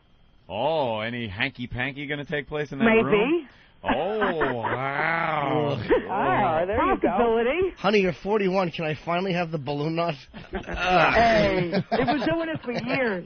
Oh, the balloon knot? Marion. Wait, you have balloon knot I sex? don't care. Marion, you have balloon, not sex? I know. Oh. We've been having sex for years. Come on. No, but you We're give up. regular sex. Years. Gives up the old We're back married door. couple don't have sex. Come on. Do you do the old dirt road? I'm not saying what I do. The old Okay, that's kind of dirt personal. road, huh? Do you talk dirty to him? That's not. But I'm not saying. Are you vocal? That's not a dirt. That's not a. I'm not saying anything. You must give the sloppiest BJs with that voice of Yeah. yours. She probably talks through the they're whole not thing. sloppy. Oh. They're not sloppy. Believe me. Whoa. Wow, Marion's a horny one she's today, huh? frisky. She's a firecracker. Marion's 41 and looking for some action tonight from her Yeah. husband, Joe. Hey, maybe. You never know. No, I'll never tell. Joe's going to give it to you tonight, huh, Marion? Well, I hope. Little gambling. What do you play down there in the casino? Slots. Sure, slots. Slots, and then he'll nail your slot when you get back We're to the going to a room. hockey Nice. game down there, too, because there's no hockey here, so we're going to a game. But you guys are pretty stupid. I would think you would just play black or red. He likes the wheels, Yeah. and I like the slot machine. You going to a hockey game? Yeah, there's minor league hockey down in Aces, so we're going to a game tonight for a couple hours. Wow, that's a hell of a birthday Yeah, present. Joe is bringing you to Atlantic City to go to a minor league hockey game. That's why I For want your to go. birthday. One of the things she's going to do. Ugh. Not everything. What's that, Di? I'm going to be That's up one all of the night things tonight, she's so gonna do. what She's, are we you know, going to do? I'm she's going to gonna be gamble at the the whole time I'm there? Di, what'd you say? I don't gamble the whole time I'm there. That's how you lose your money She quick. will do when she's in Atlantic City, but that's not the only thing she's going to do. When I went in November, I came home with $300. Lady Di, Di, what what? else is she going to do? What? What else is she going to do? Well, she's going to Marion? She's going to go Yeah. to casinos and stuff like that. And So what's you going know, on, do Marion? things What are you over going to Not do much, tonight? not much. How's everything Di, going, what do you guys? think she's going to do Hey, there? how was Mardi Gras? What do you Oh, think? it's pretty What do you good. do in Atlantic City? Well, I don't know. Hello? What do you What? do in Atlantic City? Marion? Walk around, drink. Lady Di needs a job. Eat. Lady Di, so what about this job of yours? She's not going to gamble very much. Lady Di, what about this job of yours? What job of mine? So what are you Job going to do? training program. Marion, what time are you going down? I'm going down about Lady 1. Di, so are you going to look for a job today? Probably, yeah. There's a holiday today. What do you Places are have? closed. No. You look in the paper. Diane, places are closed today. It's a holiday. That's why I'm off No, for work. Right. I Every know. day's a But I'm just holiday saying for that, her. you know, you Yeah, look in the please. paper, and then you circle the ads, and then you call them up. All right, hold on. Every day's a holiday for Lady Di. Oh, come on. Mess. No. All right, hold on a minute. Oh, no, I've been going to the Andre, school. I'm telling let you it right fly, now. brother man, Hey. but make it creative, please. Hello, guys. I forgot to say before, eatabullet.com. Anyway, are you going to play the warning, or should I just do what I got to Oh, do? no, we warned, but make it creative. Lady Di, Yes? Andre has something to say to you. Sure, go ahead. Diane, are you there? I'm right here. I just want to tell you something, okay? No, you. Okay, go ahead. Okay. Your young son, the one that they took away from you because you're an unfit mother and he'll never be back, What are you talking must about? thank God every day that he does not live with a drunken cunt like you. Thank you. What are you talking about? Oh, my God. Don't take my son away from me. I said, no. Yes. This Andre guy. Where the hell did you get him? Oh, He's he not looks- Frenchie. Where'd you get him from? He's trying to imitate Frenchie. He's good. All right, listen. He's not Frenchie's good. brother. Listen, Marion, That's what I think. Yeah. happy birthday to you. Thank Happy you. birthday. Hey, Lady Di, what did your husband do for your birthday? Step in front of a train? No. No, she wasn't Stop with married that to already. him. Oh. Marion, No. No, that was a birthday gift to himself. Hey. Marion, No. happy Yeah. happy Nothing like birthday. that. Thank Have you. fun in Vegas. Say hi to Joe for all of us, okay? Okay. And you got the music cued, Anthony? Oh, I hope to see you guys in a couple of weeks. Marion, we look forward to your visits. Come by and say hi soon, okay? I'm going to try to maybe I'll be by 21st. too. No, don't bother, Lady Di. Marion, Oh, we'd get love to outta see here. you, though, okay? Thank you. I want to come up there whenever I get a chance. Anytime, Marion. All right. And me too. Bye, girls. Bye, guys. Bye. Hit it, Drew.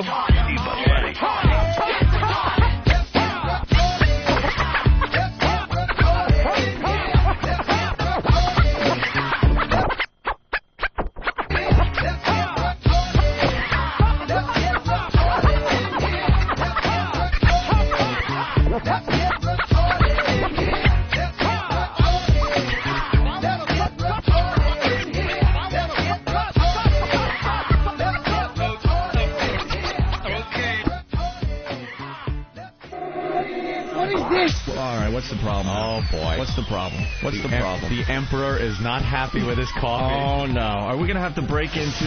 Jim Norton. Coffee Diva. Coffee Diva. Look at that cup. What brand is on that cup? I don't know. It doesn't taste good. I don't like it. Where do we get our coffee every day? I like Starbucks.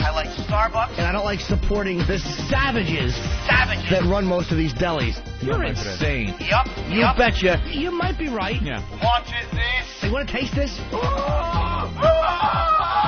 Wow, that's really nice. Throw it against the wall. I'm not you Diva. I'm a diva. I want Starbucks coffee. You betcha. Jim Norton.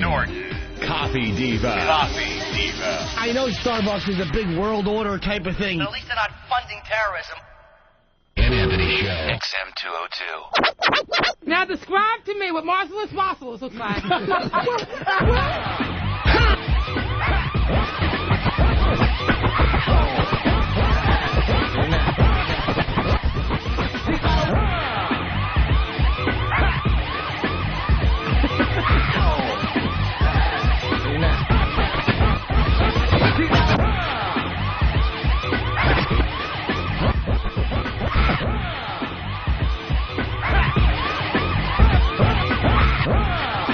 And we're back to the Opie and Anthony program. Drew Boogie spinning for us today, live in studio. Describe for me what Marcellus looks like. I forgot about that. We got to get them back in to do movie lines again. Oh, they were doing a whole scene from Pulp Fiction. God damn, that was funny. Mossless, lossless. That big mouth trying to wrap that fat tongue around those words. Now describe to me what Marcellus looks like. Wassless. She does make me laugh. I like Marion a lot. Yeah, I really do. marsupial? Marsupial wassless. Lady Di's a waste, but Marion, man, she makes me laugh hard. She's got to come back in to do the movie lines. We'll match her up with somebody. Some people are suggesting jobs for Lady Di and taking a couple of them and putting them together. We should have her hand out XM little flyers in Times Square with like one of those sandwich boards around her fat neck. And say, look, if you're gonna, you don't have a job, we'll pay you. We'll give her minimum wage to stand out there in the cold for a few hours and hand these things out with a big sandwich board. That's not a bad idea. When it gets warmer, here's a better idea. You have her in a bikini, handing out Opie Anthony stickers. Oh. We'll give her an extra 100 if she walks around in a bikini. Just warmer. More of our money to degrade people with. How fun is that? Why don't we do that? Yeah, do it. Okay. She needs money. Anthony, our old pal Jay Mohr was cursing like a drunken sailor on TV during the Super Bowl. Really? We got the audio. Yeah, he's on live TV in Florida. How come I didn't hear about this? In Jacksonville. Did they get fined or something? Or I think it's getting to the point. Investigated? So many people are starting to curse on radio and on TV. I think the FCC is, believe it or not, just going, Do you think the FCC is making announcements like, we figured, fuck it? Yeah, right. Oh, they did, okay. At first, I think they were concerned, but now it seems like every week there's another person cursing on TV or cursing on the radio, and it's just a curse word. Yeah. It's very hard for them to find for one curse, is what I hear also. They've tried, and they're trying to, but they don't usually fine anybody for a curse. A lot of people on radio slip. Opie slipped once in Boston. I remember that. Oh, Said yeah. The F word. Oh, yeah. Did the FCC get a complaint? No. But even if they do, if it's not done in a way that, you're presenting it like to be shocking, or they usually don't fine. Like if it just slips. Mistake. What are you going to do? Well, then they replayed it while we were in New Orleans, but my whole story about Starfucker by the Rolling Stones. Right. The F word went on the air. God, somebody figured it out like 70 times. Yep. Because I was too busy talking to a Buffalo Betty, and I turned down the monitor in the studio while this song was playing. I had no idea it was a curse song. Well, anyway, here's Jay Mohr cursing on live TV in Florida. Well, our friends over there, they partner with the NFL alumni on the Super Bowl Charity Golf Classic, where the players get to dress casual and have fun, and the fans stand around and look for autographs, and they go home with bruises. You guys don't... I like golf. It's the only sport I could actually, beat Dan Marino in. Why? How come every time anyone has their name mentioned, you guys run for the hills? Oh, my God. He told a joke with Dan. Oh. You know how Dan likes his juice, how he gets. Who gives a shit? I made a Dan Marino joke. Screw Marino. He's a first ballot Hall of Famer. You think he gives a shit about my golf joke? You sissies. Okay. All right. We have no control over what's said there, so our apologies for what is there. That's when you need the old 7-second delay, Alan, to make sure you don't get those delay things. button. So, again, our Sorry about apologies that has occurred, but that is an event in which those things do happen, apparently. That's right. But we do have plenty of Super Bowl parties going on all over the place. And First Coast News. There you have it. But we do. Let's get out of this as quickly as possible. We apologize that you had to hear the word shit. That's the best. Oh, goddamn, I said it. Fuck. Oh, shit. Oh, that's the best part of these anchors. They don't know how to improvise. So when something goes horribly wrong like that, they are like, please don't fire me. I had nothing to do with it. Yeah, because they're afraid now that they'll just clean house. Anyone that was on camera, even around the curse, fired. Get them out. What did Jay expect? He said, I like golf. It's the only sport I can beat Marino in. What did he expect, a laugh break? He was I think he was expecting. You can hear in his voice he was eating it and he was starting to feel uncomfortable. And I think when that happens, you start thinking. You panic a little. The curses come out. You panic a little bit, and then you start using different language. Yeah, because it's just as a comic, your natural instinct is like just to kind of lapse into it. Yeah, eating it. Oh, that's such an awful way to put it. He's up there eating it. He wasn't getting huge laughs. I mean, he is a funny guy, but you know. Tell it like you hear it, though. He wasn't killing there. No. And you could hear in his voice he was getting a little nerved by that. You can just talk sometimes. If you're bombing on a show like that or whatever, you just talk, answer a question. Super Bowl, who cares? Yeah. You just answer it legit. What was he doing up there? I mean, what was the context of that show? I don't know. Because apparently some news had gone live to that event. Was it just some kind of... Maybe it was their... It might have been their local pregame or something. I don't know. Yeah. I don't know. I mean, if Jay, decided to be our friend again, and call in, or can't something. Wait for that moment where he decides he's gonna be our friend again, and then maybe we could ask him these questions. Ask him all the questions we've had for him. Looks like Jay got a little too big since we got fired. Oh, you think that's it? You've only been on for 4 months. I mean, dude, whatever. I know he listens to replays. Jay, whatever.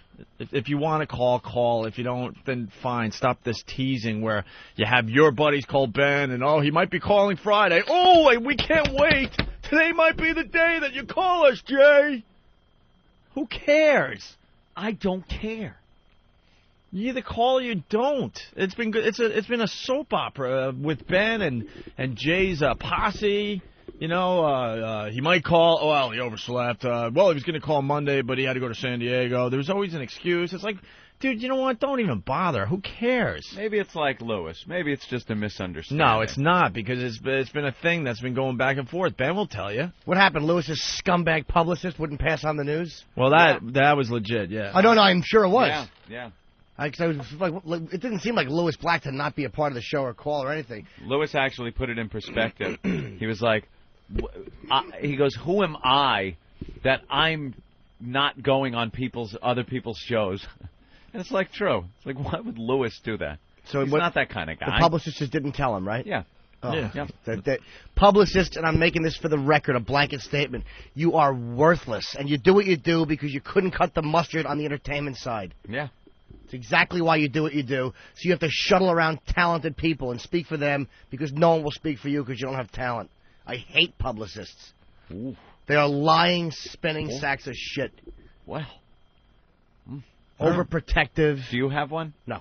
No. For what? You will never have one? For what? Hey, here's Jim Norton. Check him out. And I go to some soundbite. Check him out. I'm bombing doing a Marino joke.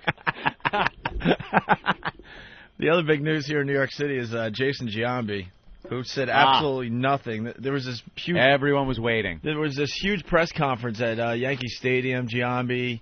He admitted, I guess, that in testimony or whatever, the investigation that he... Yeah, grand jury testimony. That he used steroids. So this was his first press conference since that info came out, so everyone was expecting him to talk about it a little bit. To fess up and say, yeah, I did these steroids, I'm not on them anymore, going to work through this, going to get through this thing, keep our chin up.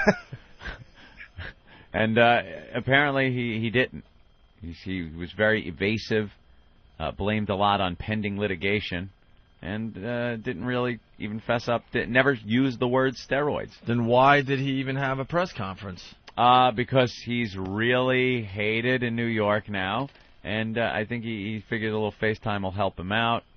The best is him getting out of his SUV in front of the press conference and having to smile and sign every autograph and take every picture with the fans because he just knows the second he walks out into the stadium, he's just going to be pelted and booed. So now he's trying to make up for it by being so nice to every single fan. And you know he's just pulling up to that thing, sees the fans out there, and just goes, oh, I got to smile and wave and sign and take pictures with these mutants. You wait, though, till he starts, like, if his first couple at bats he strikes out, grounds out, or pops up, oh, is he going to hear it? Oh, yeah. If he's hitting the ball hard, people will be like, all right, well, whatever, he's still a good player. But if he starts, like, fouling out weekly, oh, he is finished. Ooh. He's not even going to hit 12 homers this year. Dude, I never wanted him. Go back on I wanted Nick Johnson. Yeah. He's retarded looking with high socks. High on base percentage. Young kid. That's who I wanted. And someone's going to take out Jose Canseco. This guy is just... Hey, Jose, keep your mouth shut. A babbling idiot. Yeah. He's got a book out that no one's happy about. He's going to go on the talk show circuit and basically, you know... He's naming names. Oh, he's naming names. He said that he once did steroids in a bathroom with Mark McGuire and Jason Giambi. Yeah. I read that over the weekend. Oh, yeah. And he's like, everyone knew. And then he's like, then he's saying, like, when he played for Texas, right? I believe so. I was reading over the weekend. I think he played for the Rangers, and that's when George Bush had, you know, some say in the Rangers owned part of the team or most of the team, whatever his ownership was, I forget.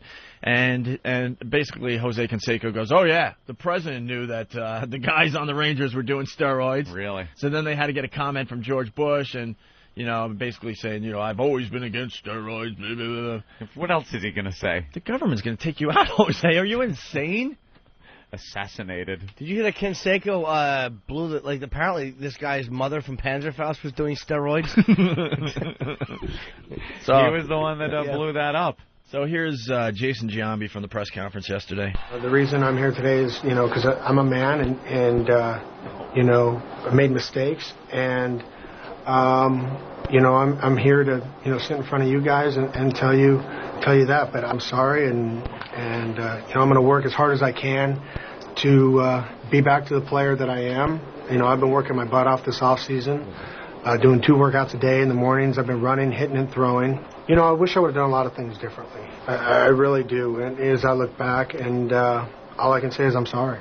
He's so wrong. I wish I did things differently. And then when he says I really do. Yeah. That means he doesn't really do. That means I really don't, but I'm saying I really do. Because I got caught. I want you to think I really do. Yeah, I got caught. Yeah. As soon as you start with that other stuff like I really do, that means you're not sincere whatsoever. Nope. Can I tell you one thing? Big Kev sounded more sincere on television this morning. Talking about the drapes? Yeah. Exactly. Faggoty display in Central Park. It'd be more masculine if they just hung cocks from the trees in Central Park. And you I walk. thought that's what they were doing. Yeah, well, aren't they I colored they're cocks? hanging colored and lit up cocks all around the park. And you have to put your hand behind your back and rollerblade while they bounce off your face and chin for 23 miles. Ugh, Christo, I hope he dies in a boating accident. Faggot with an awful fucking rooster wife. I hope he gets choked by one of those drapes. Yeah. It's a windy day and he's walking, checking it out, and he gets tangled in one. Yeah, his wife makes me nauseous. Get on the top of a barn, you cryptic whore. What do you think of the gates, honey?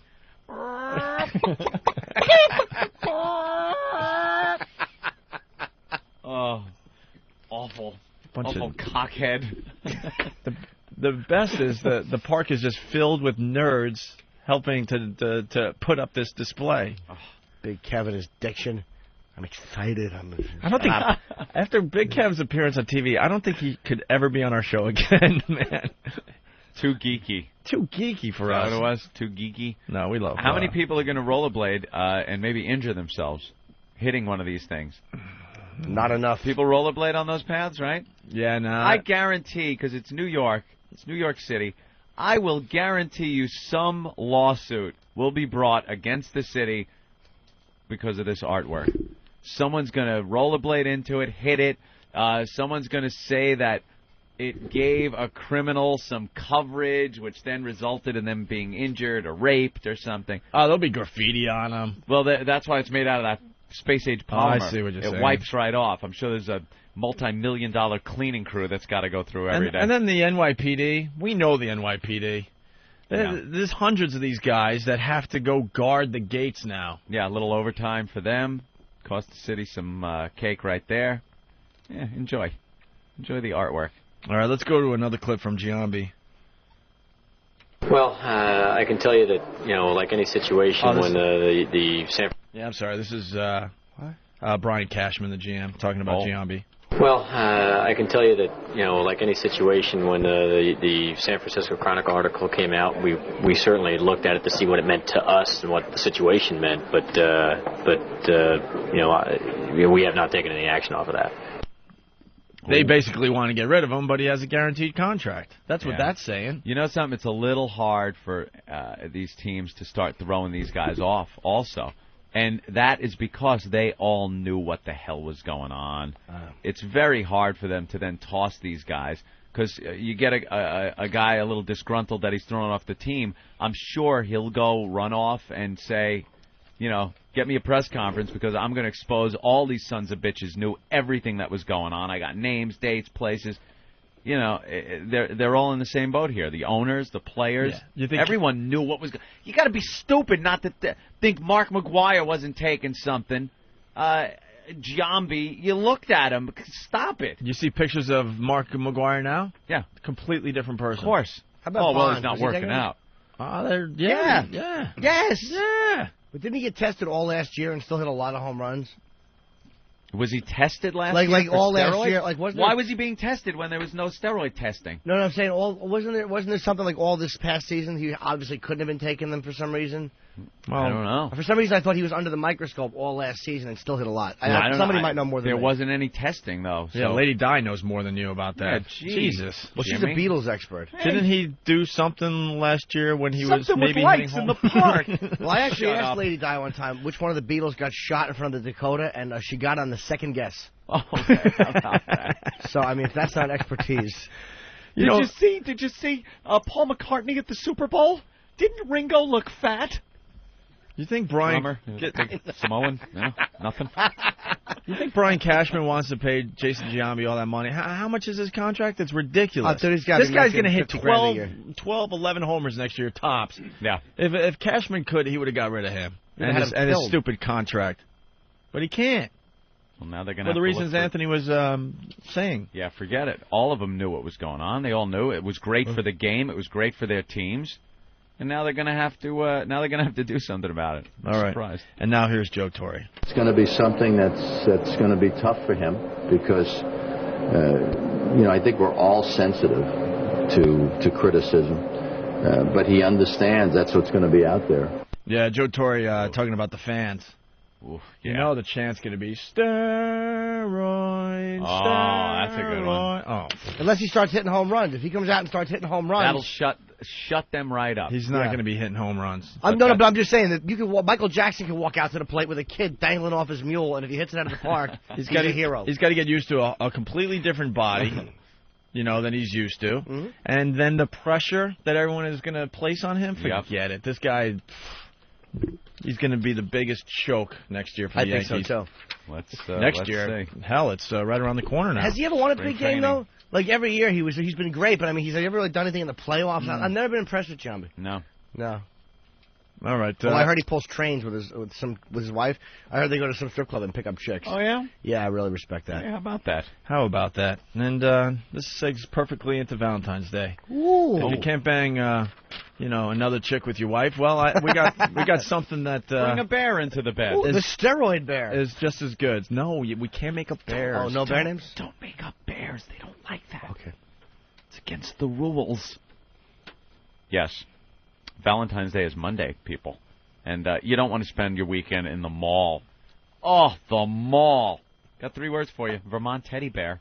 Call one of the bear counselors at 1-800-829-BEAR. They're going to help you choose the perfect bear. They deliver it right on Valentine's Day with a free chocolate and a gift card in their famous Vermont Teddy Bear box. Even better, send her bear to the office on Monday, and when it gets there, she's going to be completely surprised, and all the coworkers are going to think you're great. It's going to sit on her desk, and she's going to go, look at what my sweetie got me. It's a sure thing. Ask about the Love Bandit bear, the Lover-Boy bear with the heart-shaped tattoo, the Romeo bear, or the Gangster of Love. Vermont teddy bears, the only bears handmade in America and guaranteed for life. Best of all, she's going to think of you every time she hugs her lil bear. Make this the best Valentine's Day ever. With a gift she'll really love, and always remember, call 1-800-829-BEAR, or you go online, VermontTeddyBear.com.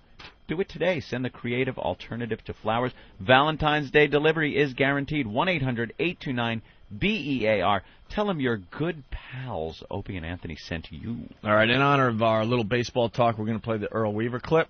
Earl Weaver. And then potty-mouthed Earl Weaver. And then Drew Boogie, he's spinning live in studio here. He'll do a little something after the Earl Weaver. And then we'll be back, okay? Right. Now, the Manager's Corner, with the thoughts and opinions of the American League's winningest manager, the Orioles' Earl Weaver. Today's show is sponsored by Baltimore's Six Best, your area Oldsmobile dealers, Anderson Olds, Schaefer and Strominger Olds, Lee Oldsmobile, Metro Olds, City Olds, and Stuberger Olds.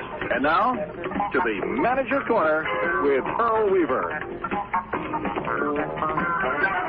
Well, Bill Whitehouse, Earl, that certainly is an answer. From Frederick, Maryland, wants to know why you and the Orioles don't go out and get some more team speed. Team speed, for Christ's sake. You get fucking goddamn little fleas on the fucking bases, getting picked off, trying to steal, getting thrown out, taking runs away from you. You get them big cocksuckers that can hit the fucking ball out of the ballpark, and you can't make any goddamn mistake. Well, certainly this show is going to go down in history, Earl. Terry Elliott of Washington, D.C. wants to know why you don't use Terry Crowley as a designated hitter all the time. Well, Terry Crowley's lucky he's in fucking baseball, for Christ's sake. He was released by the Cincinnati Reds. He was released by the fucking goddamn Atlanta Braves. We saw that Terry Crowley could sit on his fucking ass for 8 innings and enjoy watching a baseball game just like any other fan, and has the ability to get up there and break one open in the fucking ninth. So if this cocksucker would mind his own business and let me manage the fucking team, we'd be a lot better off. Well, certainly you've made your opinions known on the fans' questions about baseball, Earl, but let's get to something else.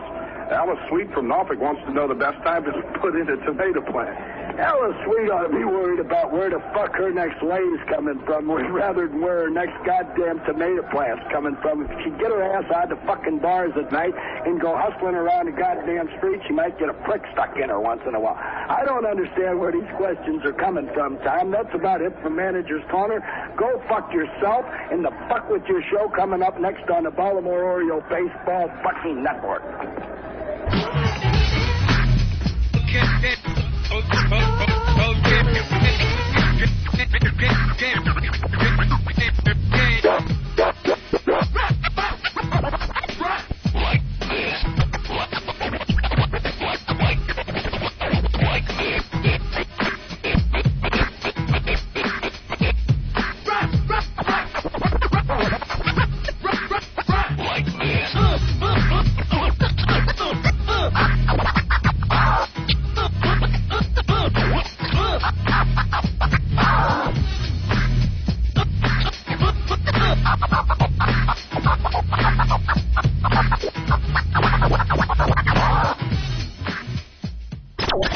Well, you know, I've heard a lot of radio over the years. This is probably the worst.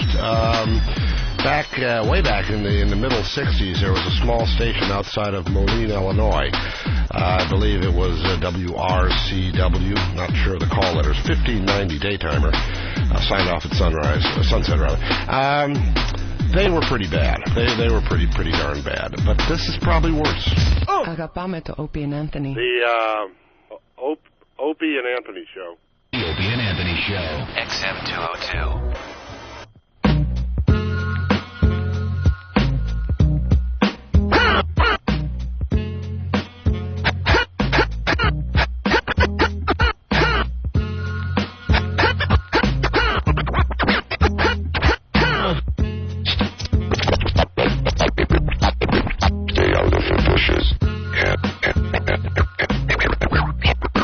Cancel all appointments.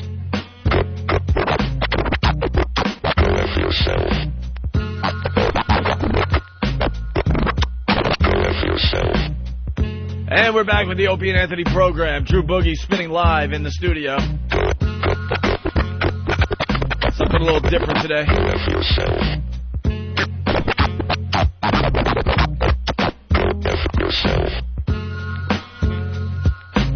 Man, we got a great opportunity for assault on the media today. Yep. All the morning shows are in Central Park, and they just keep panning the gates. The gates. By the artist Christo. We got to send someone. I know. I mean, Katie Couric is out there, and the dude from Good Morning America. Where's Danny?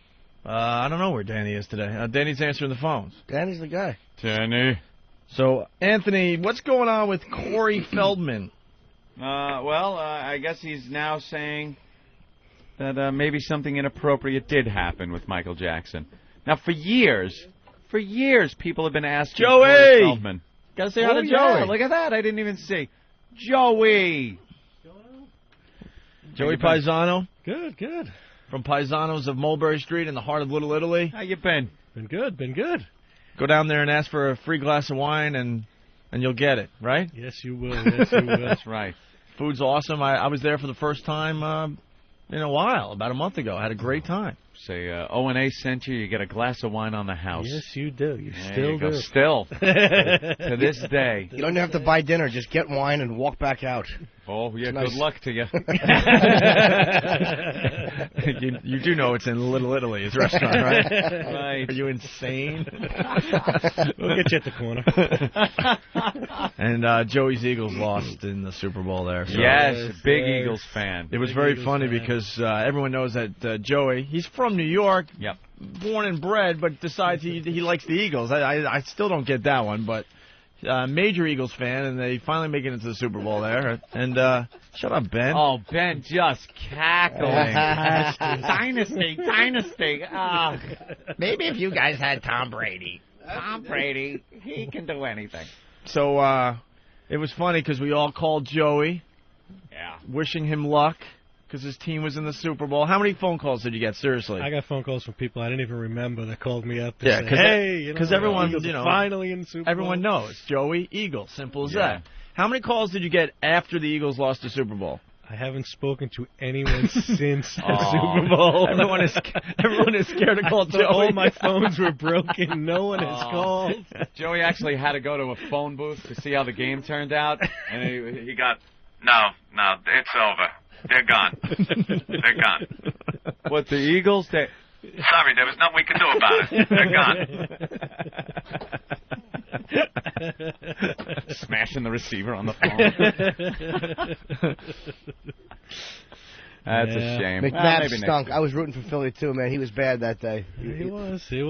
He looks like Mumia Abu Jamal, and he throws just as well. Sucks. Maybe next year, right? It's been 24 years. I can wait another year. Yeah, another year. What's another year? Come on. Joey's like, there she is, Katie Couric. Perfect opportunity for assault on the media. There it is. Imagine going down right now. Running out behind her like that. That's right. Doing zigzagging between the poles like a little obstacle course.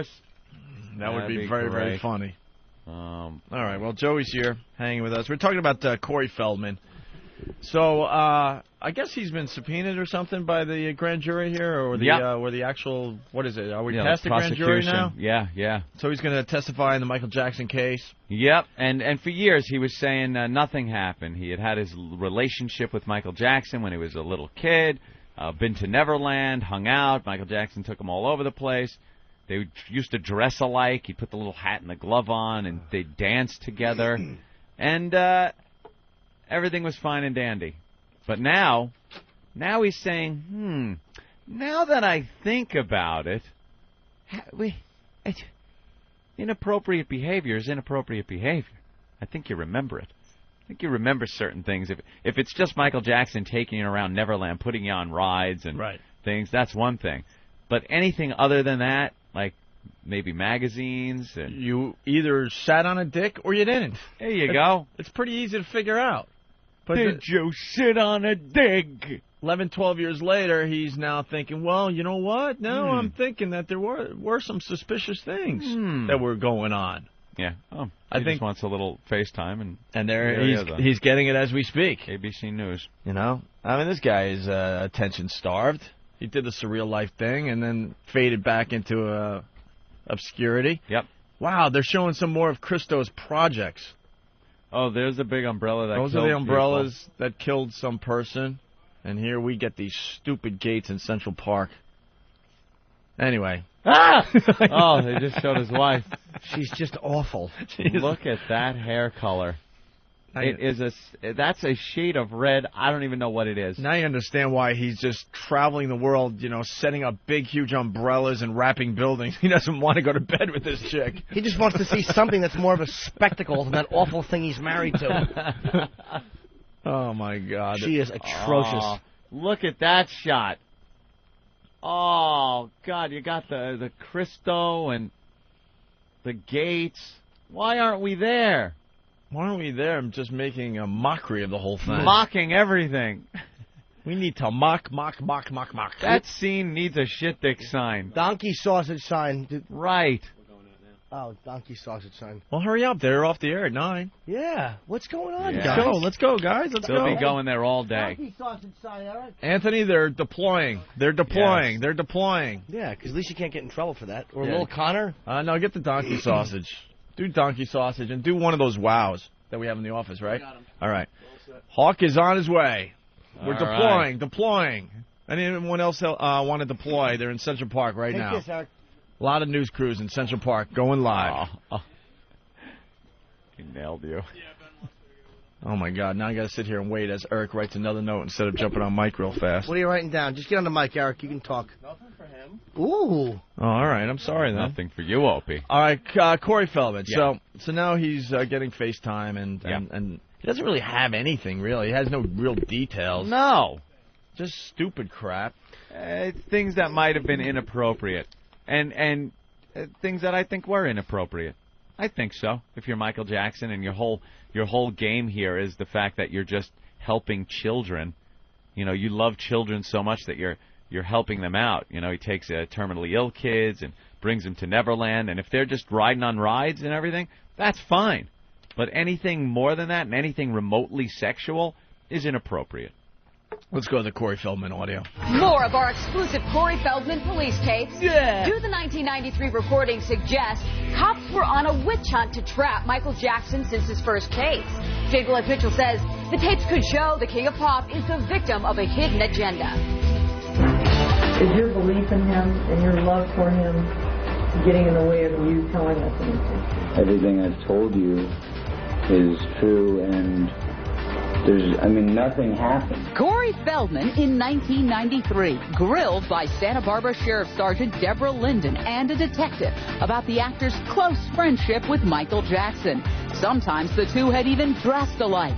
But on the tape, obtained exclusively by CJ, Corey insists over and over the friendship was totally innocent, while the cops repeatedly expressed suspicion for more than an hour. I'm so concerned that if something happened, you're not going to tell us because it would be so hard to tell us, or if you tried or something happened. No. They want to hear what they want to hear, not what the witness wants to say. Noted Beverly Hills criminal defense attorney Jay Jaffe says the actor, who gained fame in Stand By Me and The Goonies, certainly sounds believable on the tape. You don't know how many times I have racked my brain and gone, is there something I'm forgetting? Is there something, that I'm thinking, didn't happen, but it really did? If I could find something, I would love to be able to tell you.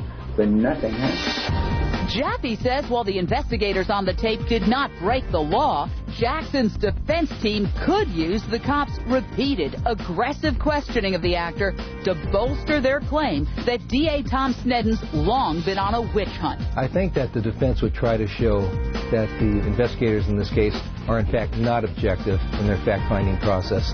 What they have is an agenda, and they're looking for something against Michael Jackson, even in the face of a claim that nothing really existed.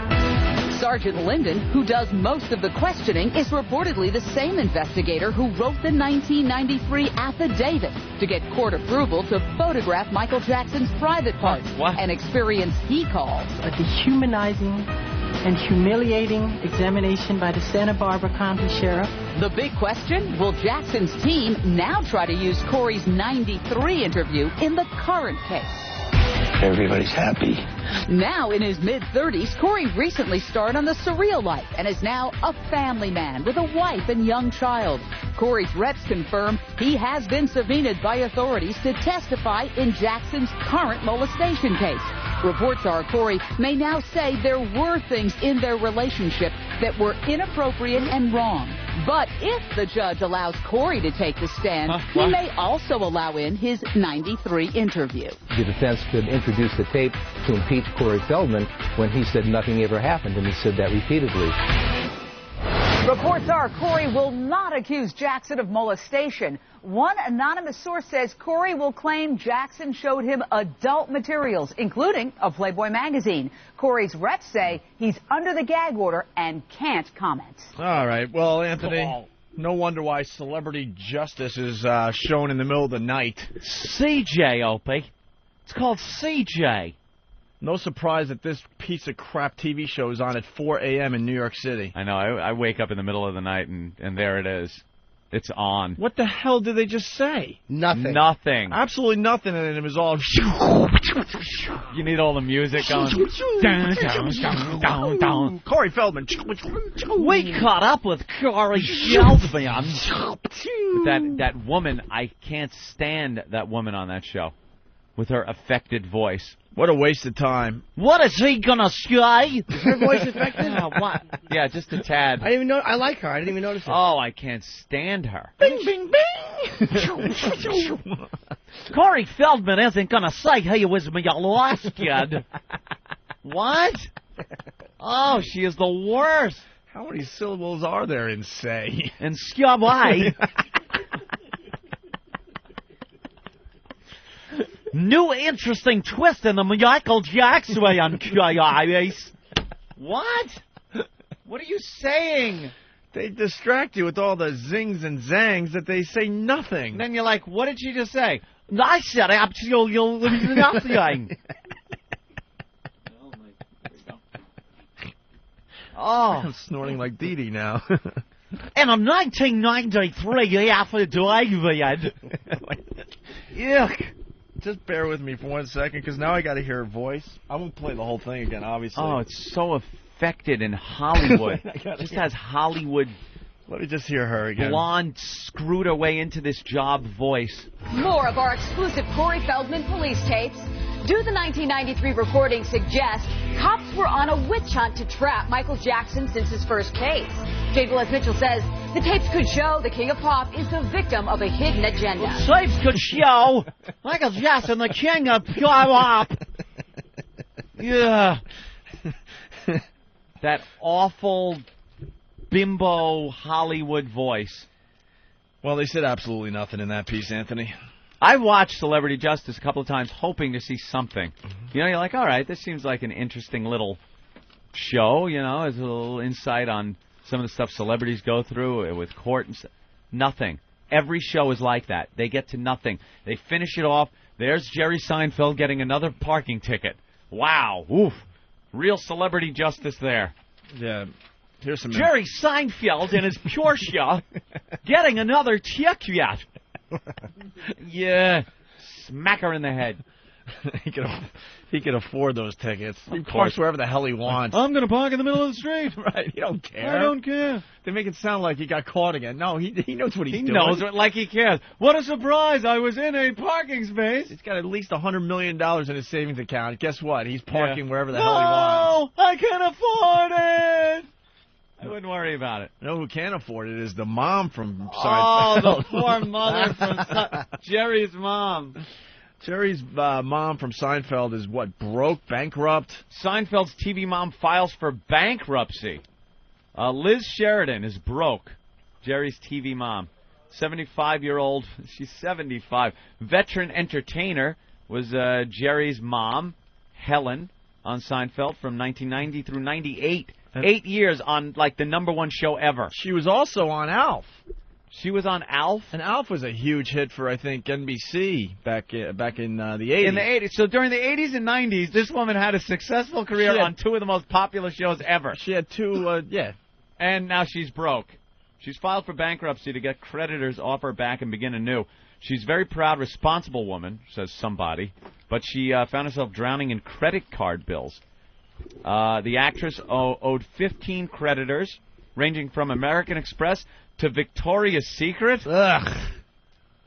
More than $90,000. Secret. Isn't Jerry a spokesman for Amex? Yep. Can't he get her off the hook? Let my mom go. She's broke. Sadly, among her personal property as a debtor, she has her working Seinfeld scripts totaling $1,000, rights to a book. So I guess being bankrupt, she's got to sell off a lot of this stuff. Who gets her Victoria's Secret wear? Wow.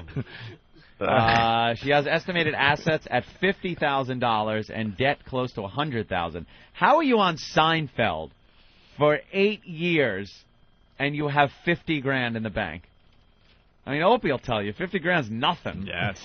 He'll tell you again and again. I do believe, Anthony, it's a mere bag of shells. Oh, a drop in the bucket. Easy come, easy go. Easy go.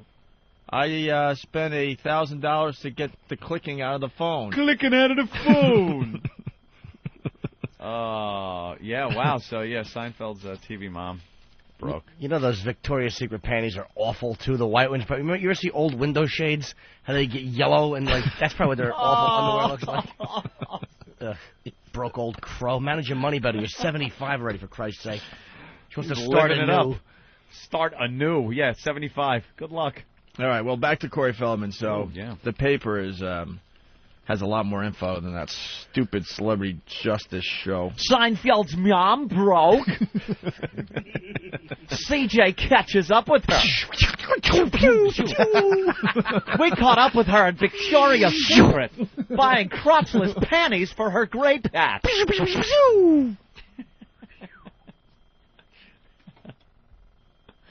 What did you do? Dump in your pants? I got so excited doing the sound effects, I just nailed my shin really effing bad. That'll hurt. Looked like the turtle poked his head out a little. Fuck.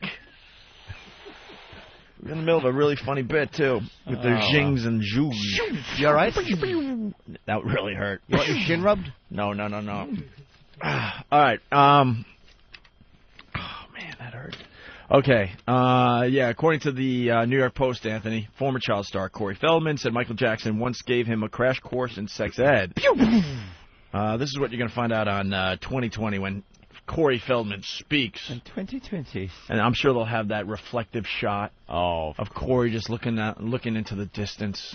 Well, now that I think of it, we were looking through Playboy magazines together. They'll do the VO, as they say in the business, and there will be Corey Feldman just looking off, reflecting. Soft piano music, maybe? Many years ago, he spent time with Michael Jackson. He tells us now about that.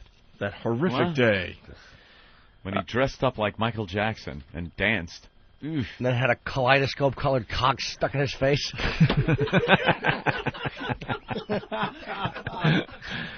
Here's the deal. So, when he was a young teen, Feldman stopped by Jackson's apartment where the King of Pop showed him a book of pictures of grown men and women naked. The King of Papa Boner. Picture of grown men and women naked. The book was about VD. What? The book was about venereal diseases and sex. Oh, so he was teaching the church. He sat down and he explained it to me. He showed me some different pictures and discussed what those meant, Feldman said. I was kind of grossed out by it. I didn't think of it as a big deal at the time. This is a pustule from chlamydia. You could get that from doing this to your tiny little buttock. What an animal. Oh. Ooh, turn the page, and here's just the basic syphilis. This will give you little sores on your pee-pee. Let me check yours for sores.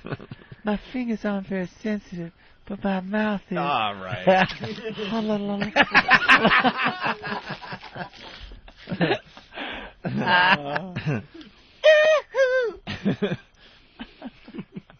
We're giving you more info than Celebrity Justice. Yes. Did he put his pee-pee in his mouth?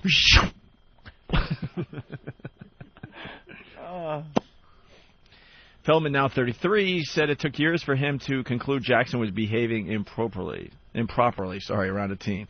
In light of recent evidence, I have to say that if my son was 14 years old and went to a man's apartment and I knew that they were sitting talking about this, I would probably beat his ass, he said. Yeah, that'll teach him. Yeah. Beat his ass. Ow, it already hurts, Pop. Are you about an age 14? Would you?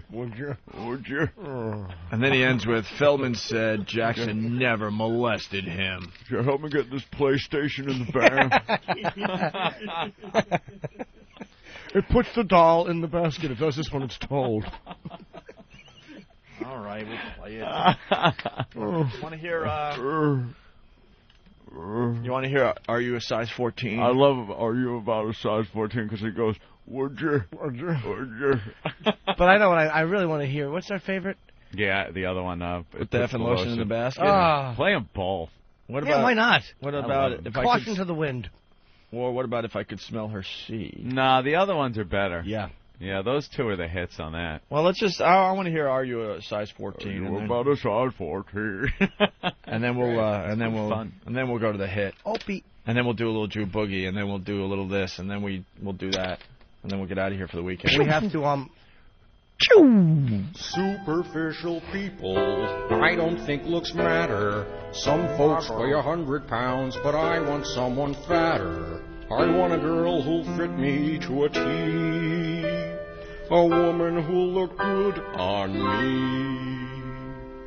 Say. Are you about a size 14? Are you about a size 14? In order to get victim, you gotta lie and trick him. So I put my arm inside a sling. I've got her in my sights, she's appropriately fat. I'll wait for her to notice me, I hope she fed her cat. She's perfect, yes, but one more thing remains yet to be seen. Is she about a size 14? She'll see me with this couch, I'll get her in the van. I'll punch her in the face and drive away, and that's the plan. I'll cut off all her skin and wear it like a dress. I'll dump her in the ocean, let the cops clean up the mess. Are you about a size 14? Are you about a size 14? If you wanna find the one, you need a girl who weighs a ton. And she's also gotta be naive. I'll keep her in a well, they'll never ever find her. I'll tuck my dick between my legs, you'll think it's a vagina. I'll look just like a girl, by golly, I'll have fun. But for now, be quiet, shh, don't make a sound, cause here she comes. Can I give you a hand with that? You look a little handicapped. She's coming towards the van, I'll ask her to get in. I'll check her tag, and if she fits, I'll cut off all her skin. Are you about a size 14? Are you about a size 14? My hobbies include sewing. If you like me, let's get going. And I'll put you in a hole where you can scream. I bet you she's a size 14. What? I'm looking for a size 14. What? She brought this on herself because she offered me her help, and she's an idiot for trusting me. Are you about a size 4? His life was worth the wait. He's got her in his trunk. She took the bait and now she's out of luck. Man, did they do a great job on that? Fantastic. The music's amazing. It's total takeoff on a Broadway show. Yeah, it's the Kaplan Brothers, Silence of the Lambs, the musical. I think we have info on this CD on opieandanthony.com or foundermusic.com. But this is our favorite as we go to break. Put the fucking lotion in the basket. In the basket. You might hear Drew Boogie freestyle a little bit over this track, okay? Whoa. We'll be back. It rubs the lotion on its skin. It does this when it's told. It rubs the lotion on its skin, or else it gets the hose. And when it's done, there's one more thing, a simple little task. It's put the fucking lotion in the basket. Put the fucking lotion in the basket. All these stupid women are the same. Helps me not to think of them as human, so I call them it instead of by their names. Mister, please no more abuse. Can't you see there's no excuse? My family's probably wondering where I've been. I'll starve you so your skin gets loose. Stop crying now, you big fat moose. Just put the fucking lotion on your skin, and then put the fucking lotion in the basket. You your chances for survival are remote. I'm impervious to all your silly whining, so right down before I jam a bomb right down your fucking throat. Mister, please, my mom's got money. Let me go. This isn't funny. Cops are sure to send somebody. Turn me loose. Don't be a dummy. Listen to you screaming wail. Keep it down, you fucking wail. Mind the broken fingernail. The last girl climbed halfway but failed.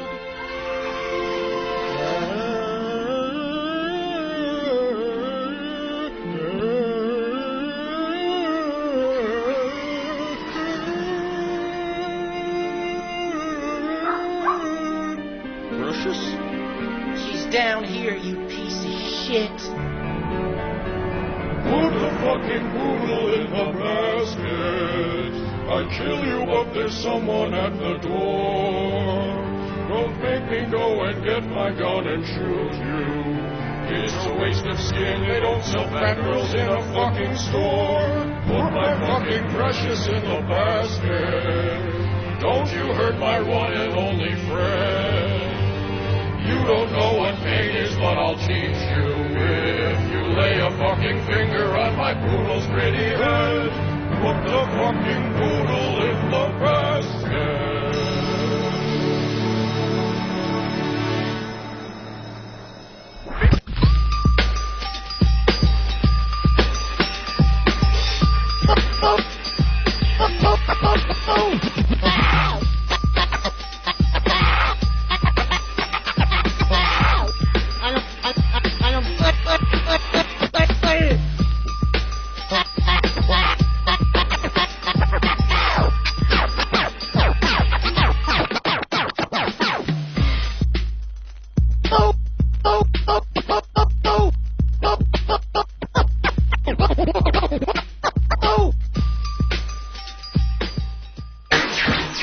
Learn to play poker with the Opie and Anthony Show. No. Oh, God. He spilled my chip. I'm sorry, sir. Okay.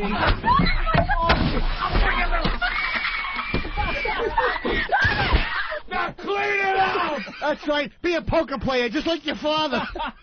The Opie and Anthony Show. Are you happy now, Opie? Are you happy? Sam 202. The Opie and Anthony Show. It has to stop.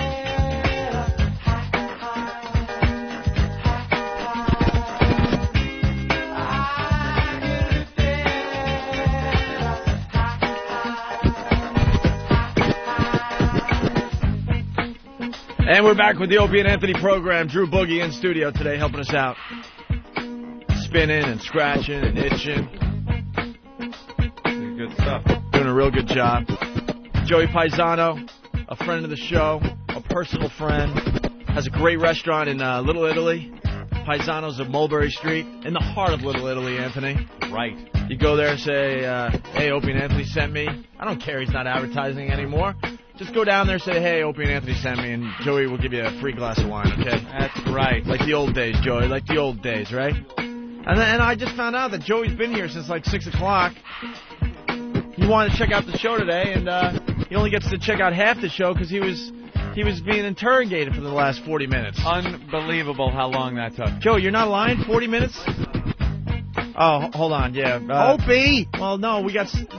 Drew Boogie's got to fade out so then I can turn on Joey's mic. This is so stupid, but that's how it works today. All right, now we got Joey. 40 minutes to get through security? Yeah, I don't know. It was like an airport. You didn't tell me to come 2 hours before the show to get in. Please show up. Yeah. Check with your local carriers. Mr. President, I'm sorry to ask you this, but you're going to have to bend over, spread your cheeks. Yeah. Why? Does Master Poe realize that Joey's a friend of ours? I'm not sure.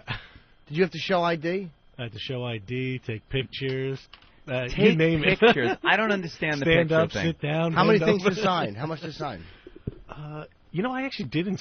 I don't think I signed anything, but 40 minutes to just take pictures? Come on, what happens? Because now we got a friend that went through the process. So you show up like, hey, I'm here to see Opie and Anthony. I'm here to see Opie and what Anthony, happens? And it's like, why? It's like, well, because they asked me to stop up. Yeah. Who asked you to stop up? I'm like, Opie. So there's a whole, like, interrogation. Yeah. You know, all those karate moves that he does is cute and all, but does he realize what a gun can do? Oh, boy. What an idiot. Uh-oh.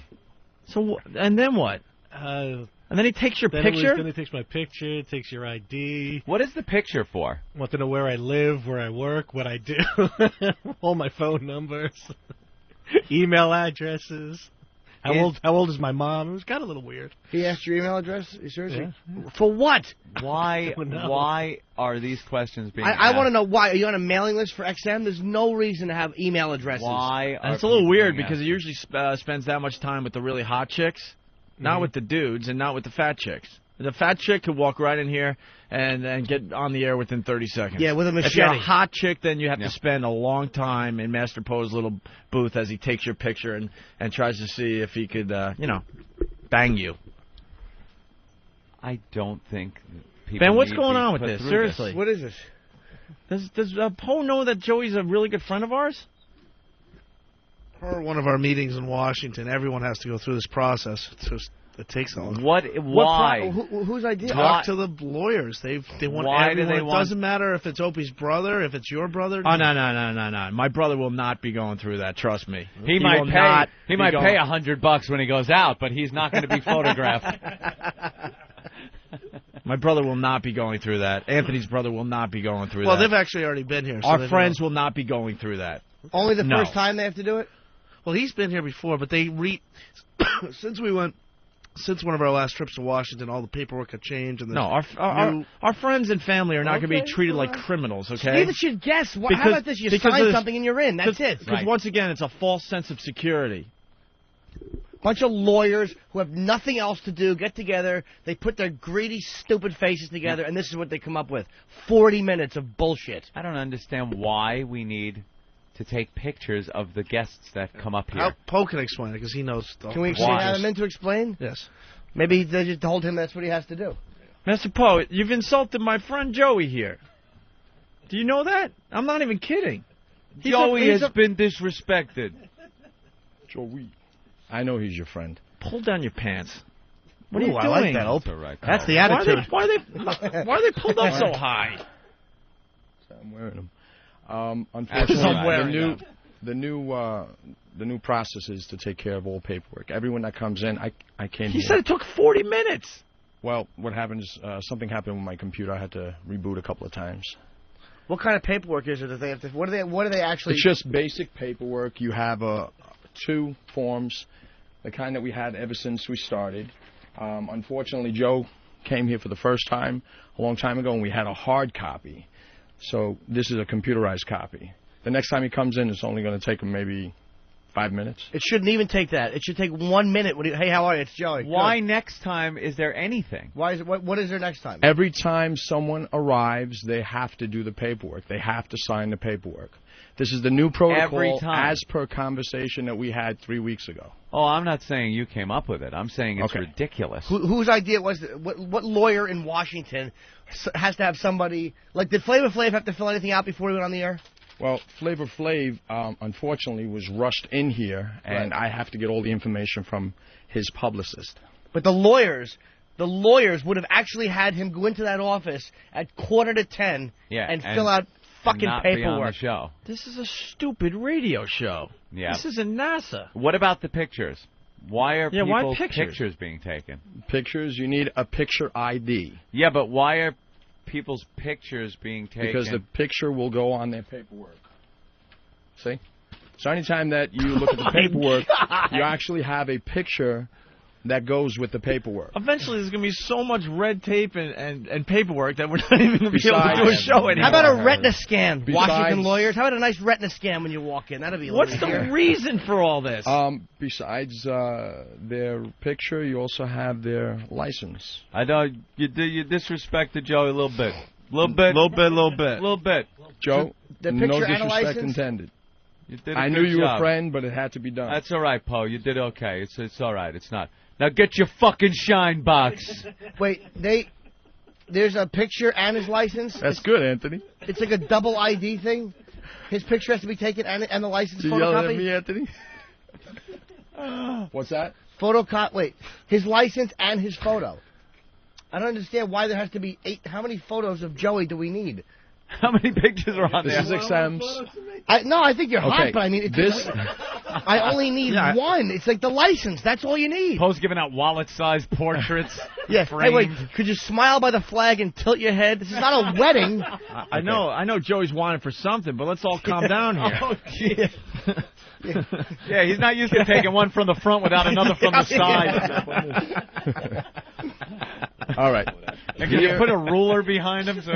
You did good. You filled out your paperwork like a man. Like you didn't a give man. anybody up. Here is your photo ID, which is nice and clear, and I take the picture myself personally. This is your ID from your New York driver's license, and sometimes the picture is not that clear. Right. So I need to have both of them. So the license is clear enough for a cop to pull you over, but not clear enough for the lawyers in Washington. A cop physically takes it out and looks at it, whereas this goes through a computer and then goes through a printer. Well, a computer, that's what they use when they photograph from the air when we're in a war. They will photograph from the air, so they filter it through a computer. So it's good enough for that, but you can't get a license into a computer, so the fucking XM lawyers are happy. Right. How about this? Get us a better photocopier. There's less security at the airports. Is the picture of... Is Joey flying anywhere that we don't know about? Did you confiscate scissors from him out of a duffel bag when he walked in? The picture that you take besides the license picture, because the license picture doesn't come out clear enough, right? Correct. Clear enough for what? That we might mistake someone else for Joey as we're looking at license pictures on Xerox? Can I see it? Nope, and that's why Joey. would we ever look at those pictures? I know. Absolutely. Can I look at it? Absolutely.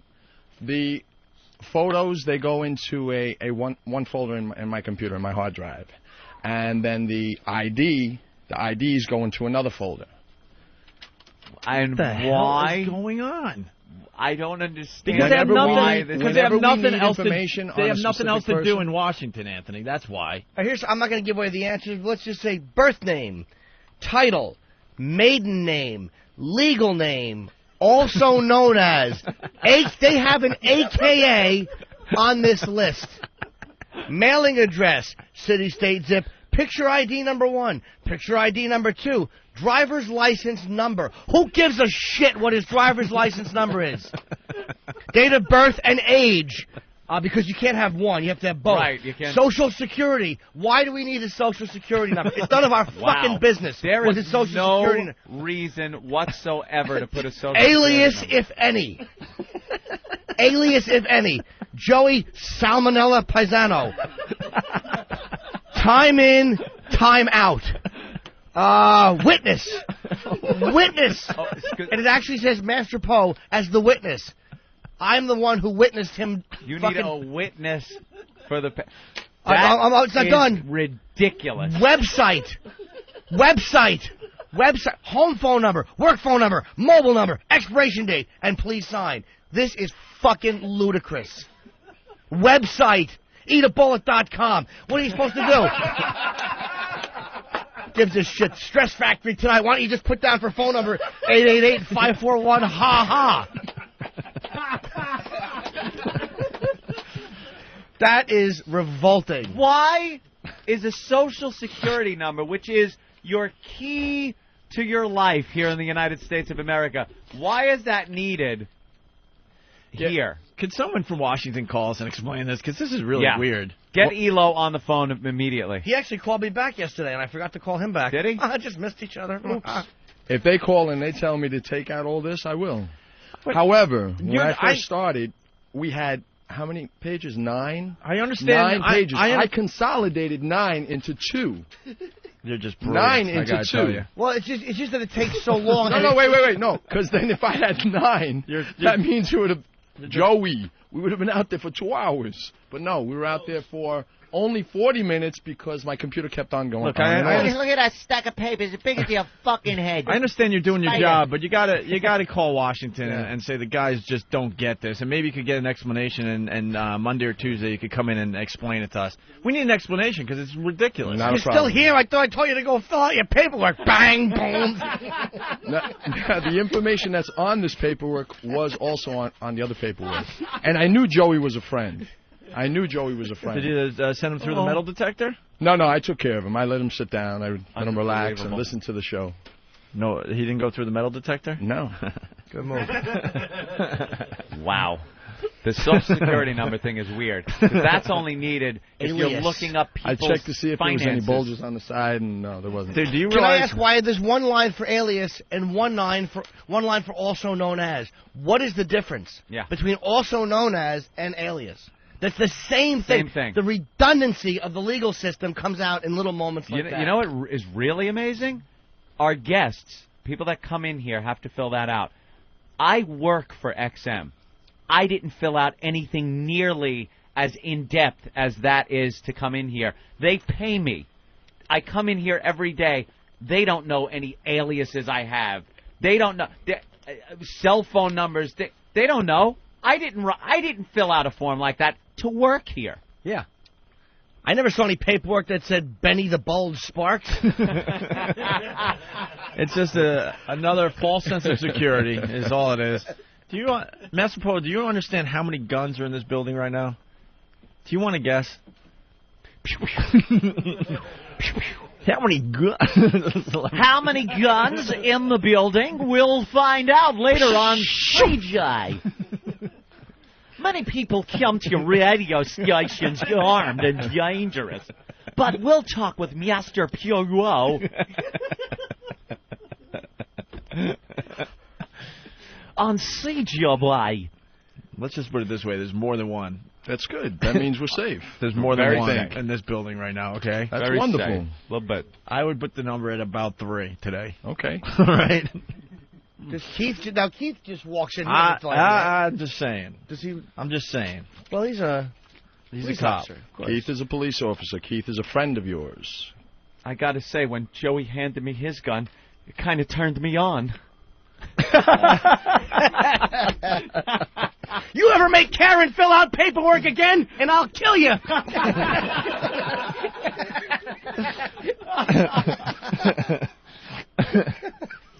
Master Poe is making people fill out paperwork up there. I want everyone to know. Master Poe makes people fill out paperwork up there. Oh, carrion. Carrion. I should be carrying AIDS and drinking it. No improv skills, fat-titted zilch. Hey, Randy from New York City, listen to this one. Randy, go ahead, buddy. Yo, what's up, guys? Hey. Yo, when Barry Williams shows up, does he have to put his alias down as Johnny Bravo? Yo, later, punching out. Might have to do that. Let me tell you something, too. Randy had a perfect phone call for the show today. Yeah. Got his thing done, and he's out. Bam. Perfect example of what we want from you guys. George, what's up? Hey, guys. Good Hey, morning. man. Morning. I love my Jelly Roll, baby. Hi, how are I got on you? a plane yesterday in 20 minutes. What? Yeah, he got on a plane in 20 minutes. From curb to plane, 20 minutes. I got from curb to plane in 20 minutes. I went through security, had 2 carry-on bags. They took my shoes off. I got on the plane and went home. You guys are awful. I'm punching out. Bye, fella. All right, and one more from Kansas. Nick, go ahead.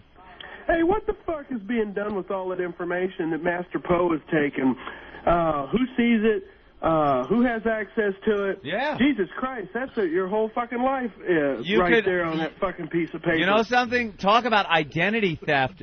Everything that is on that paper is more than all you need to steal someone's identity, credit card fraud, just completely screw up someone's financial life for years and years to come based on just what is there. There's everything you need there. Yeah. There's pictures, there's license, Social Security, aliases, names, phone numbers, addresses, everything you need. I cannot believe it. Master Poe, just find out what they're doing with all this. I'm not even kidding. It's just ridiculous. Maiden name. Is there any? I can see name, phone number. Do you consent to be on the radio? Maiden name and license. Okay? That's what you use as a security code when you call your bank. Things like that. Mother's maiden name. Things like that. It's absolutely ridiculous. Unbelievable that is even asked for, and that people give it. Especially when you have a license. If they don't like the way the licensing, how about a better scanner? How about that? Instead of wasting time taking a picture, there's 2 photos of him at the top. All right, It's like his... I don't know if this is true, but I got to go to Jim in Oklahoma. I didn't mean to. No, that's cool. That's fine. Go ahead, Jim. Hey, I go in and out of nuclear power plants with a truck, and I get in and out of there. I get in there in about 5 minutes. 5 minutes when he's delivering to nuclear power plants. He is in the facility with a truck in 5 minutes. But people have to spend up to 40 minutes to get on this dopey radio show. Well, if you had to go through this security, you'd never make it, because when you accidentally listed your website as IHaveABombInTheTrunk.com, they would stop you. Oh, wow. All right, let's say hi to Larry on Long Island. Larry, what's up? O&A, what's up? Hey, man. Big Nuts Norton, what's your story? Larry, you're going to find your dog dead in the hallway, Larry. Listen, I got a question for Joey from Paisanos. Yeah. Do you really think that tree onions is necessary for the sauce? You don't need tree onions. Do you think 3 onions is necessary for the sauce? I can't don't need 3 onions. that information right now. All right, well, that's great. Oh, my God. Put in your sugar or a little wine. Some sausage.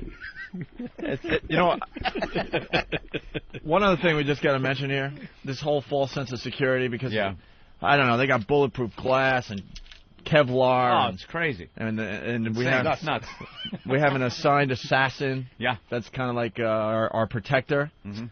But Anthony and I walk here at a certain time with the Dregs of Society on the sidewalk. Yeah, I know. I'm tripping over homeless people. Right. Black Escalades just driving up and down 57th Street. You never know what's going to pop out of that at any given time. But thank God, through 15 locked doors, I'm safe. Right. Once I get through the 15 locked doors alone, then I'm in here. I'm safe. You got delivery trucks parked right in front of the building with suspicious characters. Who cares, right? Guys in cabs that have never picked up a passenger. Oh. But we're safe out there, Anthony, as we come to work. I was walking today. I see 2 dogs. One's looking one way, one's looking the other. I'm in the middle. I saw Anthony today. It's pitch dark out there, and Ant goes, hey, and I jump like 10 feet. I go, hey, oh. Ah! But as soon as we get in the building, we're nice and secure, Anthony. Yep. That's great. Unbelievable. All right, well, Valentine's Day is Monday. Yeah. Can you read this as the celebrity justice girl? And I'll do the... If anyone wants to join in, they're more than welcome. CJ, Valentine's Day is Monday. The last thing you want to do is spend the weekend in a mall, right? I got 3 words for you.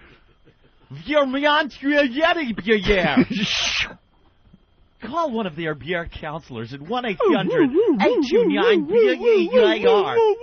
1-800-829-BEAR. And they'll help you choose the perfect bear. They'll deliver it right on Valentine's Day with free chocolate and a gift card in their famous box. Even better, send a bear to her at the office. When it arrives, she'll be completely surprised, and her co-workers will think you're the greatest guy. It's a sure thing. Ask about the Love Bandit, the Loverboy Bear with the tattoo and the Romeo Bear, or the Gangster of Love, Vermont Teddy Bear, the only bear handmade in America and guaranteed for life. Best of all, she'll think of you every time she hugs her little bear. So make this Valentine's Day special with a gift she'll really love. And always remember, 1-800-829-BEAR, or shop online at VermontTeddyBear.com. Dude, what about... Yeah, send the creative alternative to flowers. Valentine's Day delivery is guaranteed. 1-800-829-BEAR. Tell them Opie Anthony Show. All right, unbelievable. A little tease here. When we come back, a brand new Diva promo from Martini Steve. There was the coffee diva. Yes. There was the bagel diva. Yep. There was the potato diva. On the way after the break. Yeah. Milk diva. And tomorrow we'll have sandwiches. But first, Drew Boogie will take us to break. 1, 2, 3, 4.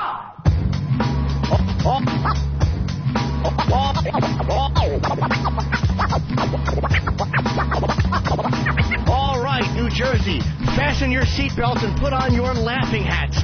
I'll be performing at the Norton Stress Factory on Route 35, February 11 and 12 only.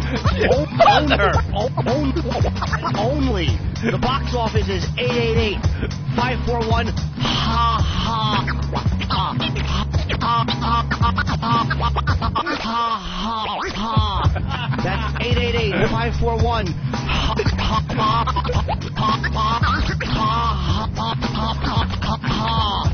This Friday, Saturday, Eatontown, New Jersey. Put on your laughing hats. Laughing hat.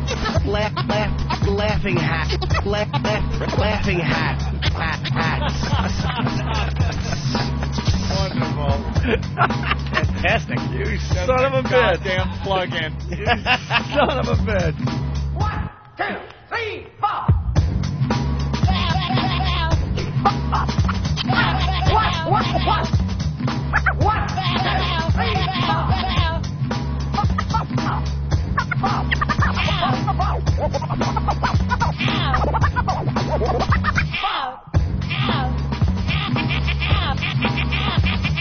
Look at me freestyle with Drew, Anthony. Come on.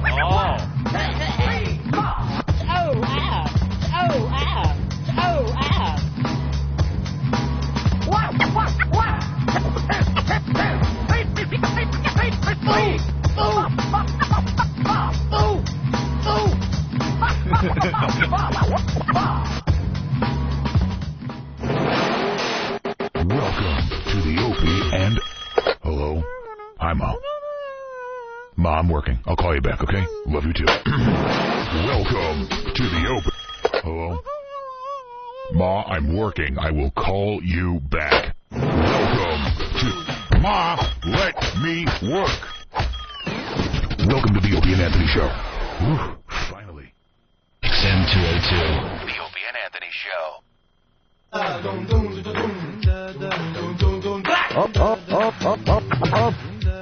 Okay, terrific.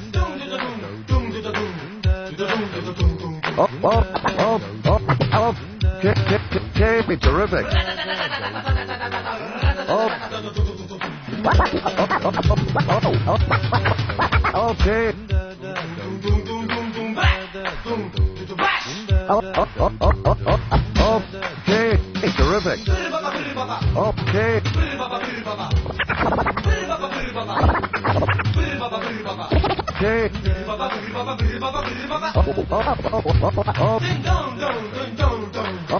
Okay, terrific. Okay. Okay, terrific. Terrific. Okay, terrific. And we're back with the Opie and Anthony program. Drew Boogie spinning in studio today. Okay. Definitely a cool feel today, no, Ant? Hell yeah. Martini Steve in studio. A lot of people on instant feedback asking for ATM and PIN numbers for the show. Vanilla Thunder from Philly says, I'm a retired investor on a pension, and I wish to get in to see O&A in the twilight of my life. All right, we'll take one more phone call about that. I think it's Army the trucker. Army, what's up? Good morning, guys. Good morning there, sweet cheeks. Hey. Hi, Army. Thanks for calling the program. Why, thank you. I was just going to make a comparison that it sounded like trying to get on O&A's show is kind of like trying to get on Get Smart. Yeah, that's what it's go like. Through all the doors. We get into the phone booth and it drops us down. I'll talk to you later. Bye. Bye-bye. Then you walk through 15 different doors. It is. It's like Get Smart. Mm. But we have some kind of protective shield around us when we're walking the streets to get here. The cone of silence. We got the cone of silence as we walk the block or two to the actual broadcast center. Priorities are that's brilliant. Stunning here. More stunning. Absolutely brilliant. All right, we got Martini Steve in studio. It's Martini Steve. Mm-hmm. Steve. Yeah. We talked about Ramon last week. Yes, we did. Your imaginary friend. Mm-hmm. Ramon. We just noticed something else about your production. What about it? It seems like you have a mommy issue. Oh, that one promo? Yeah. Oh, that was a one-time incident where I was actually at NEW cutting some other piece of production, and the phone kept ringing, and it was her asking me all these questions. And when you're trying to do anything with around a mic and trying to get something done, and a phone keeps ringing, it is the most irritating goddamn thing ever. So, but I noticed this one doesn't make much sense. Yeah, it's not accurate. A little odd. Odd. Let's give it a listen. Yeah, let's listen to this again. We'll point out where it's odd.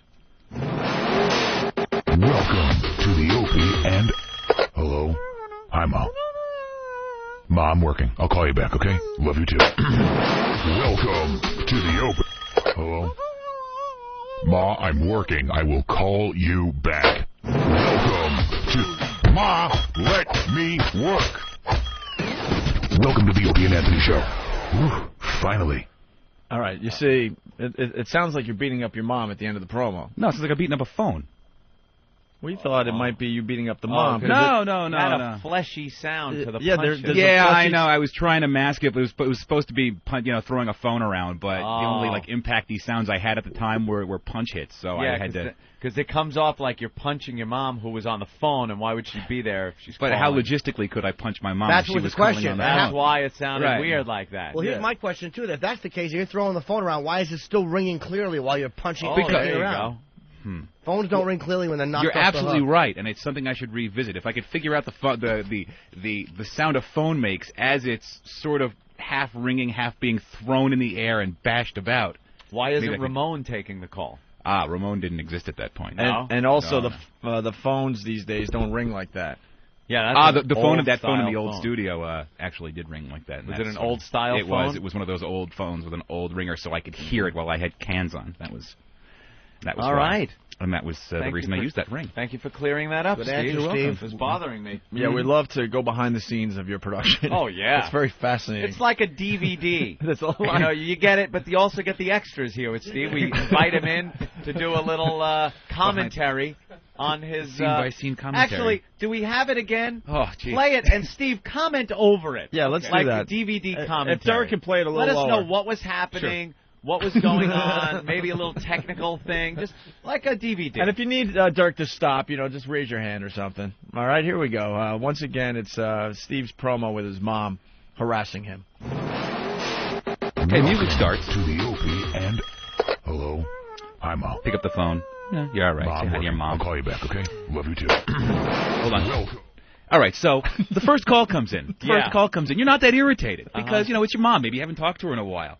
You got to take a call from your mom. All right, she breaks in, she cuts into a recording session. It happens. Can it's I hit not that menu? big a deal. Go back to the menu.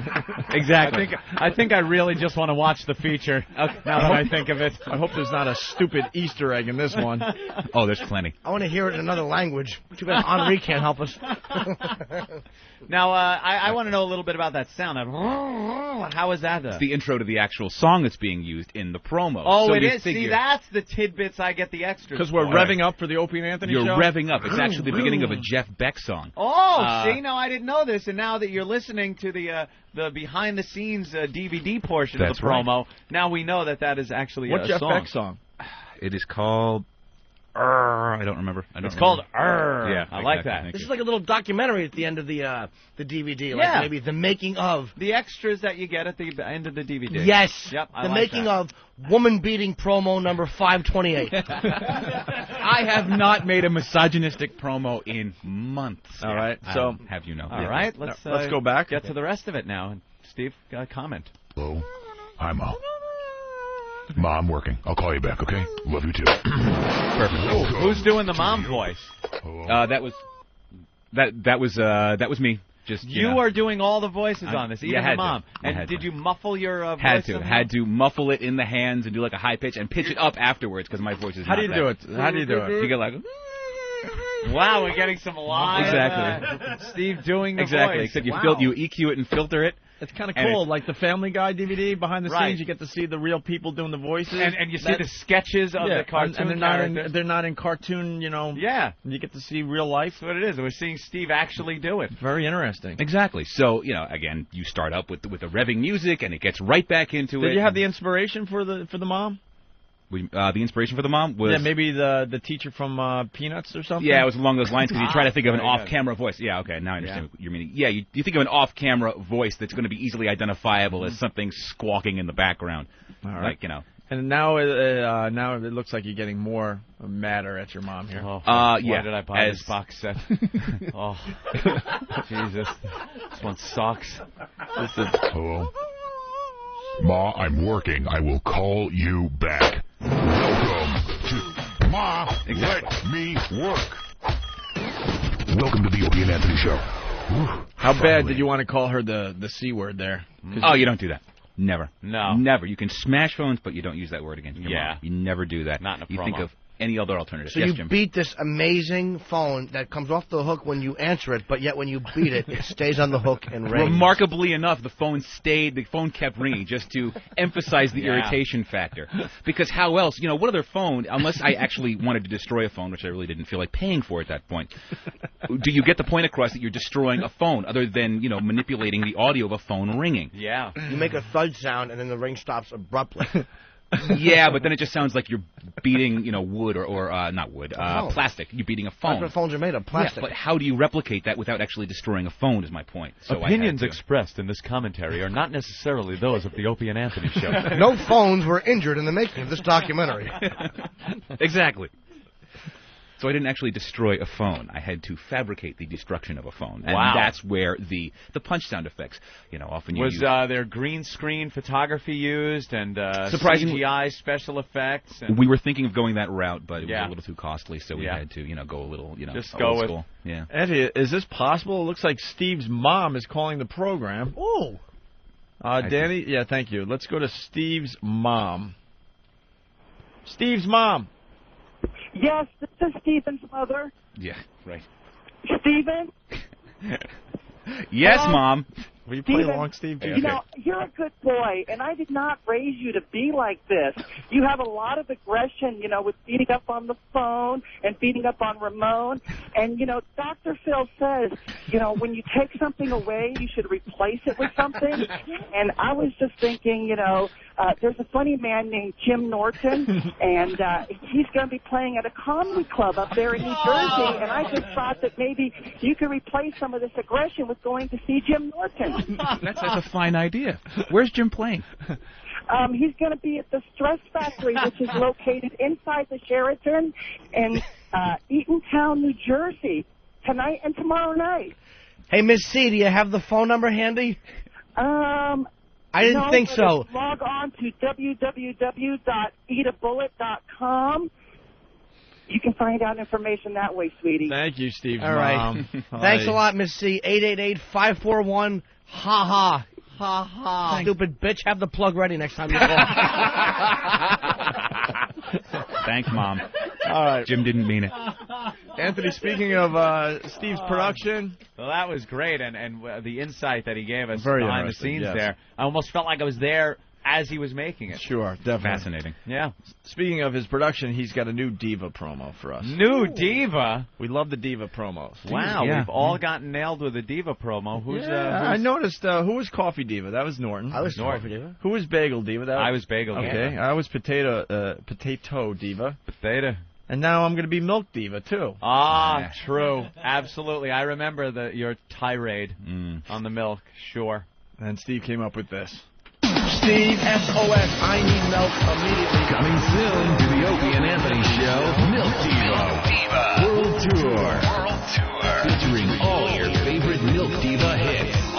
Live in concert. My blood sugar level is dropping as I speak. Featuring the classic There's a Deli Downstairs. There's a deli right downstairs, is there not? Who the F gets milk from Dwayne Reed? And who could forget the #1 smash hit, I'll Suck Milk Out of a Cow. I'll suck milk out of a cow. I don't care. I just need milk. Plus special guests, the Milk Divettes. I walk in the studio and he goes, "Where's my milk?" Why are you going to Dwayne Reed for the milk? And for the first time in over a decade, You Don't Bring Me Milk Anymore. And then I'm noticing there is no milk around, so I'm like, I will pass out. You sound like a madman. I know I'm whining. The Milk Diva. Coming soon to the Opie and Anthony Show. Opie wants milk. He only takes it from CVS or Rite Aid. Who would go to Dwayne Reed for milk knowing how desperate I am right now? You get condoms and maybe some shampoo from Dwayne Reed. You don't get milk from Dwayne Reed.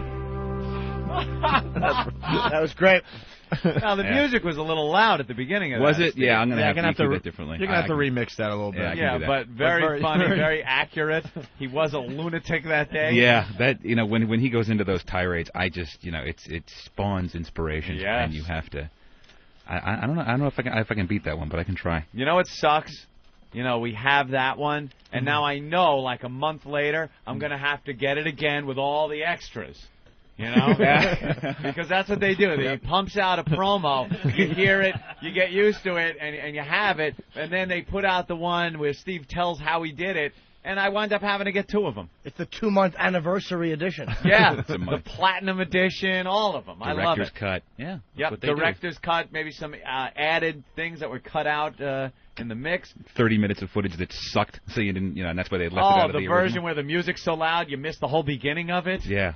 I hate those. I think we just heard that one. I'd love to be a fly on the wall in his studio, or more accurately, a worm in the bottle. Yes, no, they just picked up. Oh, Lady Di stepping all over Yeah, your of stuff, course you Jim. do Of it. course you're used to it. Fat hoofs. That's because we're on the air. No, we're not. Yes, we are. So, yeah, we're going to be going down to Jersey. Hopefully, we'll be coming this weekend, and it'd be good to, have you guys come down. They come to my house tomorrow. Hey, stop. Thank God Lady Di and Marion are not on the show anymore. I got Marion on the other line, too. Just put them on, make sure they're on hold if they're going to call. They're talking about us. They know that. Hey, Opie. They're calling in right now? Yes. Keep them on hold. Danny, don't put them on the air, all right? Yeah, keep them on hold. Keep them on hold. Leave them on hold. We got to see if we can get this assault on the media done. Yeah, we're still waiting to see if that's going to happen. All the morning shows are in Central Park for the Gates by the artist Christo. They told we want some of our Diane, signs they to be told held Danny, up don't put you on in the front of radio. cameras. We're on the radio. Diane, we're not on the radio. We're on the radio. No, we're not. Yes, we are. No, we're not. Yes, we are. No, we're not. Hey, Opie. Hey, guys. Now they're playing the silent game. You're going over to see the Gates in Central Park? We're not on the radio. Yes, they are on the radio. And you're on the radio, too. We are not. Yes, we are. We are not. What are you, nuts? Yes, we are on the radio. Are you drinking this morning or what? Marion, what? We're on the radio. Yeah, on the radio. No, we're not. Yes, we are. You're right. I have the three-way calling. We're on the radio. That doesn't mean that we're on the radio because you got a three-way calling. We are on the radio. No, hi, Opie. Hi, Anthony. I wanted to let you know something, but I guess you're not listening to us because you're playing the silent game. Okay? Talk to you later. Oh, yeah, we are on the radio. I know we are. Hear it. Is it possible for you to shut the fuck up for 10 seconds? Shut up, you damn asshole. Shut up, you damn asshole. Shut up, you damn asshole. Shut up, you damn asshole. Shut up! Shut the fuck! You're all right to take me. Shut up! Will you shut up? Shut up! Shut up! Shut up! Shut up! Shut up! Shut up! Shut up! Shut up! Shut up! You shut up! You shut up! You shut up! You shut up! Shut up! Shut the fuck up! You shut up! Shut up!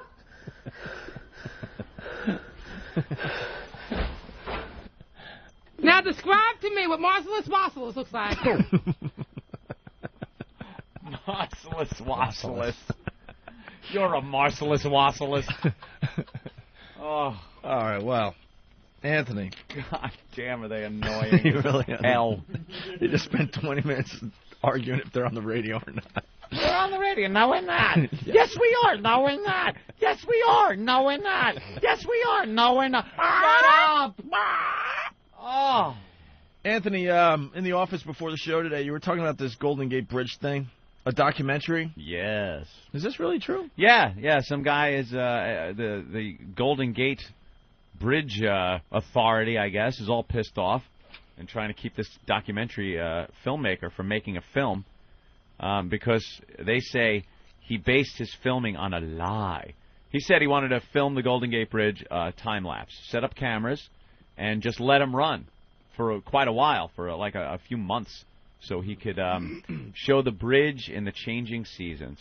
Sounds nice, doesn't it? Sure. Sounds like a real boring-ass documentary, doesn't it? With the fog coming down. Yeah, because they get the fog that lays in there, the changing maybe some vegetation. Some different shadows, the sun going down. Maybe a cloudy tides. day. Things like that.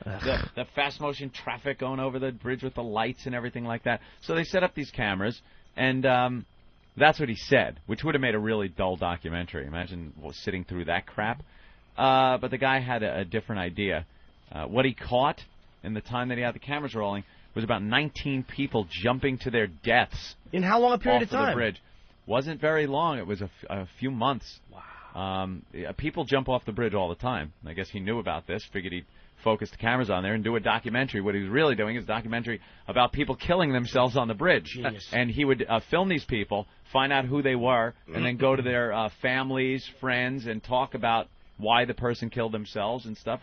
And there you have the culmination of the story is the guy killing himself. Yeah, there's a major problem with that bridge. I was reading something about it. I mean, it's like I don't know, 2 a month or something like that, killing themselves. And they're afraid that the bridge authority is afraid that by showing something like this, it's just going to draw a lot more people to the bridge to kill themselves, which, you know, it's kind of one of those ways to off in yourself where you're kind of not affecting any innocent bystanders, which is cool. Yeah, no one cares. The police who are trained in that have to fish you out of the water, but you're not landing on a sidewalk in front of somebody or a train conductor. You're not inconveniencing traffic. You're not, you know, blowing your head off and leaving yourself there for someone to find by surprise. Greedy, selfish suicide people. So they're a little upset with that, but man, that sounds like a documentary I would go see. Oh, yeah. Yep. Watch people jump off the bridge, but yeah, clever guy. All right, let's say hi to Dwayne. Hey, Dwayne, what's up? What's up? What are you doing, Dwayne? Dwayne. I'm a truck driver. I'm out here on Long Island. Hi. What up, Dwayne? What's up? Slap it in. I'm a new listener to the show. I love it though, man. The way y'all always mess with people and stuff. But the thing I wanted to say. Drew, you speak black? Help us out here. No, I'm sorry. Yes, sir. Start over. Now, the thing I wanted to say, I listened to your show the other night when y'all was talking about down there in Mardi Gras watching the black kids, some of the little local hoods mess with people. Right. I grew up in Mississippi, man, and you know how it is, man. I always know I experienced racism a lot as a kid, but there were times, man, when I see people doing stuff like that, you know, it makes the black people who are out here trying to do something for themselves, it just pisses you off. And well, it should. Sir? And well, it should. Did you have friends that did that, sir? Yeah, I do. What did you tell? What did you say to them? I know, man. Won't y'all just quit? Just, God damn it, stop. Sometimes when you see them do stuff like this, you just want to take a shotgun and just blow them all away, man. You know, I hate to feel like that because no one remembers the black people that are trying to do something. They always remember the ones who are always screwing up. Remember the bad stuff, exactly. And I'm sorry to hear, Dwayne, that you were kicked out of Panzerfaust. No. No? No. Oh, I thought that's what he was calling for. Oh, I'm sorry, Dwayne. That was a Mexican. I messed up who you are. We can play a Panzerfaust song for Dwayne if you really want to. No. Dwayne's making a very good point. I might find a nice selection You're saying for Dwayne if you really... It'll ruin it for any group of people. It ruins it if there's a small group that screw up all the time. That's, you know what I'm saying? It's never... People always remember the screwed up, messed up things you did. They never remember the nice things you did. Like, well, the best anyone can do is limit the bad stuff and, do more of the good stuff. There you go. All right, Dwayne. All right, punching out. Thanks, Dwayne. All right, on line 5. Punching out a white guy in the head at Mardi Gras. Well, it's like whatever. It's not that anytime people in your racial or ethnic group do something wrong, it's a reflection. But black guys see that, they're like, oh, now they're gonna think all black people do that. When you see like skinhead violence, you're like, oh, great, now blacks are gonna stare at me in the mall. You know what I mean? Well, you with your shaved head, Jimmy. Yeah, and my big boots and my my anti-Jew attitude. But I'm just saying that there is a stigma though on that too, and not so much Jimmy. Jimmy's too cute and cuddly to be a skinhead, but there are these big guys that shave their heads, walk around, and they have this stigma on them that they're going to start smashing queers in the face with their boots, and that's something they have to deal with.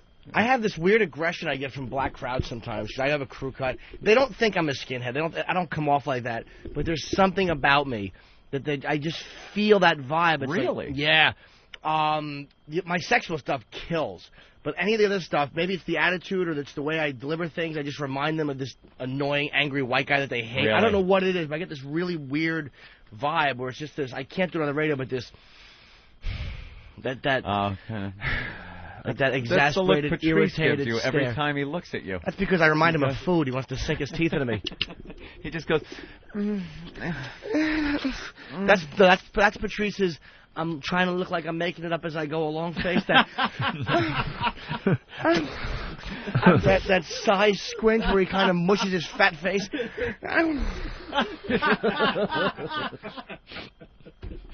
I love that guy. No, he's a very, very funny guy. Holy jeez, look who's in here. It's a celebrity. We saw you on TV. Nice smock, Leatherface. It's big. You're wearing a Texas Chainsaw Massacre smock there. That's right. After you're done working for homosexual artists, you can hack up their awful redheaded wives. Can you tell that bitch to take off her Lucille Ball wig the next time she's on television? Mrs. Carmichael. Oh, Viv. Aren't the gates beautiful? Another Philip Morris, please. This art is called The Phlegm. Ricky, give me another Philip Morris. I can't get over. Look at that smile. You get to keep that? I do. As that's like a collector's item now. I suppose, yeah. And it's been on television. It has. It's got a little pocket in the front to hold your AZT in. And Did you get to meet the couple? Mm-hmm. You met Christo? I had lunch with them yesterday. You had lunch with Christo? How many people are working on this project? 600. 600. How many people had lunch with Christo yesterday? 9. You are a networking mother effer. Yeah. Unbelievable. How did you swing that? You tell me to get William Shatner to help put up the... That's it. And other Why great am I celebrities. bolting this piece of crap together? Perhaps if I jump through the gate, I'll go back in time and be able to save the Enterprise. You lunched with him. Yes. And are you a lead man on one of these crews? I'm not, actually. You're no. not? No. How did you swing lunch with the great Christo? Right place, right time, know what to say. No. Jesus we have room at Christ. our table, Christo. I hear... he eats with the crew. One thing I hear, though, is Poe was there and he ran out on the check. Is that... No? Well, he's actually going to be standing at the front of the gates making people fill out 40 minutes of paperwork. That's true. Before they walk through and enjoy the colors. Before they walk through each gate. That's why they're only expecting 90,000 instead of 1 million. My goodness. So you got a little name tag there with your picture on it. Everybody, yes. And a number. And Can you get Christo on our show? Ooh, I could try. Where is he from? Bulgaria. Bulgaria. But the country of who cares. He's speaking? Yes. They've been in the United States for 40 years. So. That is his wife, 41, right? Yeah, 41 years they've lived in Manhattan for 41 years, but they do work all over the world. And he was thrown out of Panzerfaust. I don't believe he was a member of No, that was the Mexican Bulgarian? guy. No, it was Mexican. Yeah, it was the Mexican guy with the round face. So he's lived in America, though? Yeah. Wow, I thought he was some foreigner. They both consider themselves American artists who Yeah. were born in other countries because they came here and they reside here now. But their they do work all over the world. Does it bother him that his wife looks like one of those little pencil things you put in your hand and rub your hands together, and the hair kind of flops against a while? I don't think it bothers him. Did you ever ask him, hey, Christo, how do you fuck that Sesame Street character that you married back in 1956? She was. If you see some of the old pictures, she was quite the looker in the day. Oh, really? Sure she was attractive. Yeah, before electricity. Yeah. Hey, you're all right, honey. They're just getting old now, you know. Old people. Yeah. That hair color, though, wow. How does that look live? Is it as much bright? more? It's much brighter live. Brighter and vibrant, like the cascading material over the gates, right? It's much brighter than that. Actually. Is it? Yeah. It's a little disturbing. That is something. Could you tell her for me that her haircut would look perfect if she were in the backseat of a limo in Dealey Plaza with her head back into the left? Exactly. Sure, I'll pass that message along. Oh, great. You were good on TV today. Thank you. You were No, I very wasn't. excited. It was 7 Saw how in the morning. exciting you were. Actually, it was 7:30 in the morning, and we had already been working an hour and a half. So. Do we have the clip? Oh. It's pretty quick. I want to just hear how excited Kev sounds. I threw that one away. It was so awful. Why? This is like very excited to be here and be a part of this. It's a dream come true. It's a Guinness book for most cliches actually fit into one small. So close to home. It's a childhood dream. Dream come true. Wouldn't miss it for the world. It's true. It's Two all gates true. in the bush are worth one in the hand of the. I'll cross that gate when I come to it, and here it is. Can't The judge a part. installation began in spring-like weather earlier this week, and we found among the workers, morale was high. I'm honored and thrilled to be able to work on one of his pieces that's so close to my home, and I'm excited. This is a once-in-a-lifetime opportunity, and I wouldn't miss it for the world. Aw. Yeah, that's true. But Unless, let me just, my alarm didn't go yeah. off. In my own defense, it was Gabe Pressman. Oh, he wasn't. He's not very excited. Wasn't exciting you enough.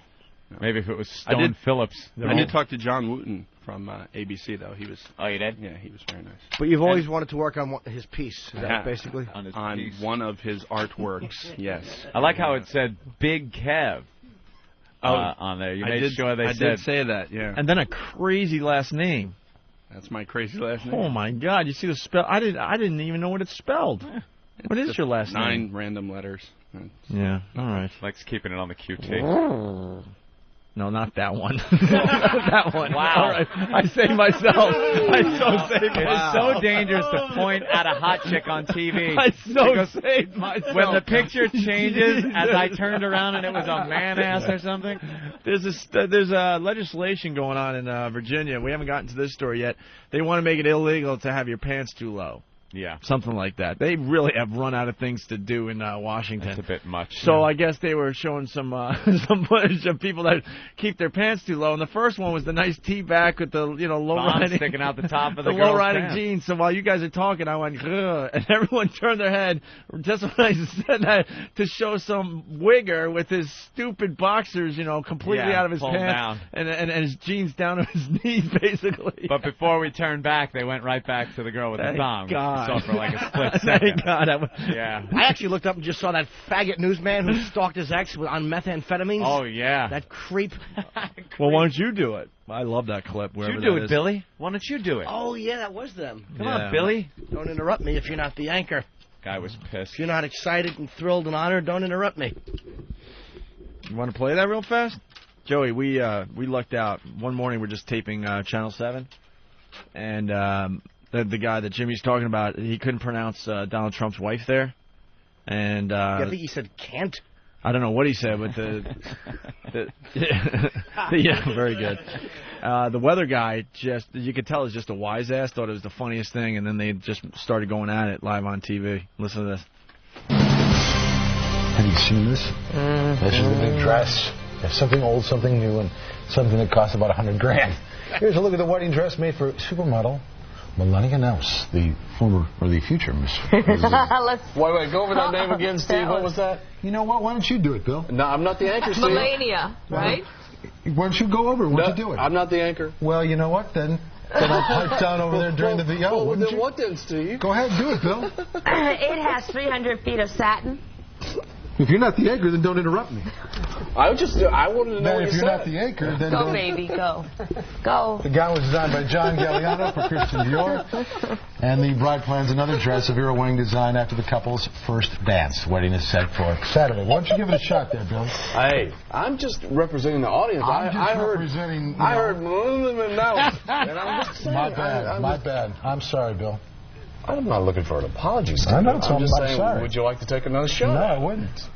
I can't take a shot at it. That's why I do the weather. I don't read that stuff. Right. It is so cold. It is cold outside. It's cold in here too. Take a shot at the weather if you want. I don't matter. I'm good with that. Hey, dude, I get paid either way. It's such cold the weather to start today, and it will be a day where it will be a cold day. How great is that? That was real anger. That was on live? Yeah. We were sitting in the office watching one morning, 1.5. and thank God we were taping. Because we just turn our heads and it's like, when that oh my happens God, on this that's show, it's just, everyone piles on. Uh-huh. But he can't take a little ribbon. And he actually said the name right. He actually said it right, like Melania knows. He actually did say it. Yeah, it wasn't a bad job. You could tell, though, he was just like, oh, God. What'd you do there, Billy? Yeah. Wow, he's pissed. That was great. What a baby. The guy ribs him a little, and then he just can't let it go. We got to play the KABC one now, too. Yeah, that's a good one. This is like 10 years old, we found out, but there was an anchor team in L.A., and this is right before they go on the air. I guess they hated each other. The mics were on as they're just getting ready to start the news. And I think what goes on in between the 6 o'clock and 11 o'clock news, the female anchor goes home. And rumor has it, according to this guy, because he brings it up, that she drinks in between the newscast. A few back. And then her attitude and her personality and her demeanor changes when she comes back for the 11 o'clock news. So they were having some kind of tiff, and he just went at it with this girl. Listen to this. First segment. It's done that way all the time. It That's frequently what I was is. told. It frequently Well, is. then we better Do you talk hear me about it. complaining about it? Then we better Tonight talk about I'm it. complaining because tonight I said, Then we better hey, talk about it because I think you've got a agree. problem. I think we've got a problem. All right? If that's what you think, then we'll talk about it after the show, and we'll talk about it with Roger Bell. Because I'm not going to sit here night after night and put up with this shit. Okay? Night after night? Night after night? Well, it looks how to much, me like that's the way it's going to go, I'll Ann. take the ante up a little higher than that even. You're not only wrong, you're way out of line. Let me tell you something. You kiddo. started it, pal. You want Harold Green, you might get him. Fine with me. Fine Oh, is with it really? me. Good old Harold Green. Okay. Okay. You want to start dealing with shit? Go ahead. That's what you want. You just might get it. You know, you go home and have a couple of shooters, and I don't know what the fuck happens, but when you come back, you're not the same lady. That's not true. Some nights it is, Ann. When news happens, you see it happen on Channel 7. The #1 station for news and information in Southern California. Now, Paul Moyer, Ann Martin, Johnny Mountain Weather, and Todd Donahoe Sports. This is Eyewitness News Tonight. 3 men dead tonight in an execution-style murder in Los Angeles. Business as usual. Nothing happened. Just hose it down and move on. Close down the anchor desk. We're ready to Wow. broadcast. When you go home, you have a couple shooters. You're not the same person when you get back here. Unbelievable. Wow, that's great. Love that. All right. Anthony, Valentine's Day is Monday. Oh. Saturday, Sunday. Wow, 3 days to go, huh? 3 days. A lot of guys panicking out there. Let me tell you, why don't you just do yourself a favor and call a bear counselor right now. We're talking about the Vermont Teddy Bear Company. They got bear counselors at 1-800-829-BEAR, and they'll help you choose the perfect bear. They'll deliver right on Valentine's Day with free chocolate and a gift card in their famous box. Even better, send her bear to the office on Monday, and when it arrives, she'll completely be surprised, and all of her coworkers will think you're the greatest guy in the world. It's a sure thing. We've seen this happen over the years, right, Ann? There's a lot of bears to choose from, like the Love Bandit bear, the Loverboy bear with the tattoo, the Romeo bear, or the Gangster of Love bear. Vermont teddy bears are the only bears handmade in America and guaranteed for life. Best of all, she'll think of you every time she hugs her bear. Well, make this the best Valentine's Day ever with a gift she'll really love. And always remember, call 1-800-829-BEAR now or shop online at VermontTeddyBear.com. Send the creative alternative to flowers. Valentine's Day delivery guaranteed. That's 1-800-829-BEAR and tell them Opie and Anthony sent you. Okay? As we go to break in honor of Valentine's Day. Actually, we're going to go to Stephen Lynch here. Has a nice song for Valentine's Day.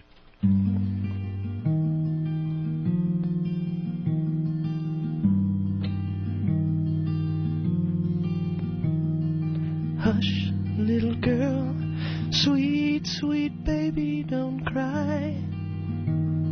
Tonight, Daddy's here and he'll sing you a soft lullaby.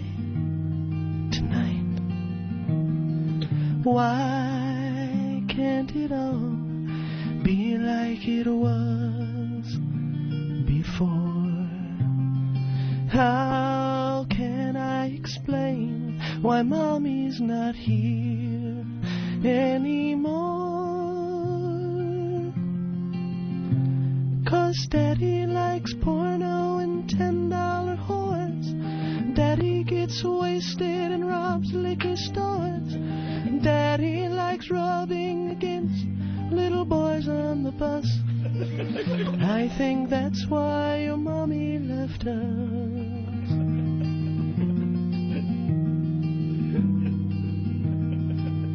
Pretty. Hush, little girl.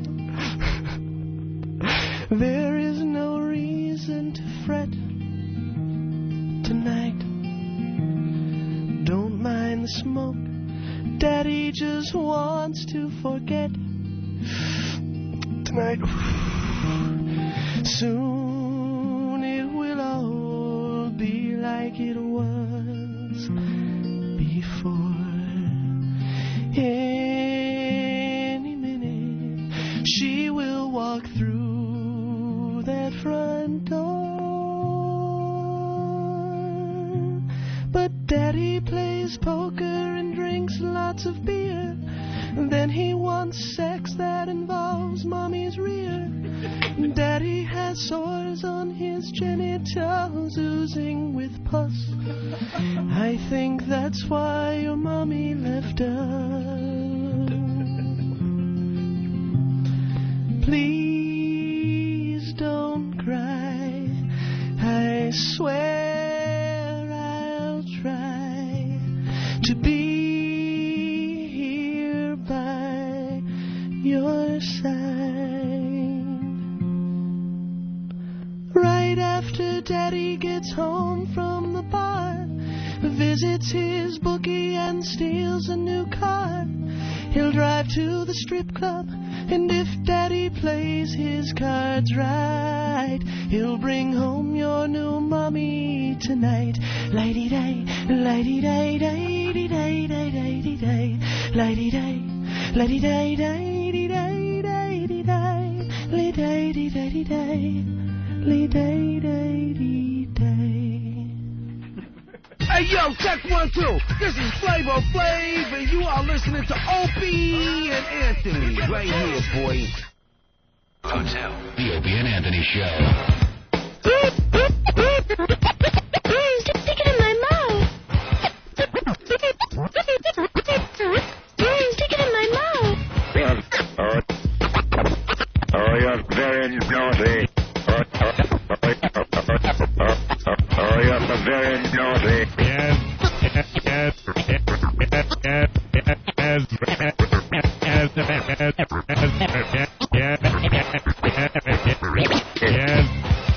Very good. Drew Boogie in studio today.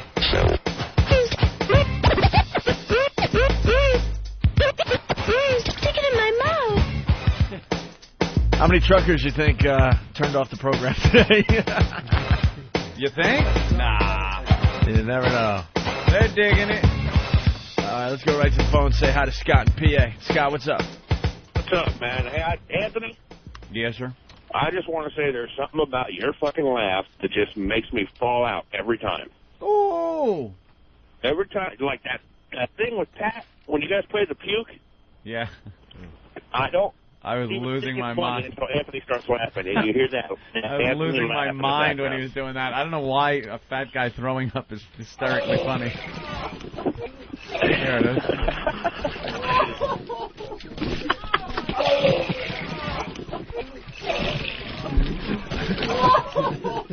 I help but laugh. You know why? Because his laugh is very genuine. You know, Anthony doesn't laugh at a lot of things, but when he does, you just know you're cracking him up big time. Yeah, that would be it. By the way, I definitely know why you enjoy Ant's laugh so much. Don't even go there. Why? It's just contagious. That's all there is to it. All right, you keep telling yourself that. I'm not even going. Whatever helps you put your head on the pillow and doze off at night, sir. If it's because Ant's laugh is contagious, I think that you picture his jiggly big Italian cock in his pants while he's laughing. Jesus, you had to go there? Wow. I'm speculating. Damn. Good show. Have a good show tomorrow. Not you. All right, thank you, fella. Scott. Here's something to help you bust a nut. There you go. Let's go to Pat from Moonachie. Moonachie? Moonachie. Where's Moonachie? Hey, Pat, what's up? Hey, I'm going to be making an appearance tonight. Oh, yeah? At the Stress Factory in my favorite town, Eatontown. Oh. Keep in mind there'll be a tow drink minimum. And for more information, you can call 888-541. Ow. Why Oh, is my neck breaks. Oh. Is this thing on? Why is Eatontown your favorite town? Because I'll be eating there.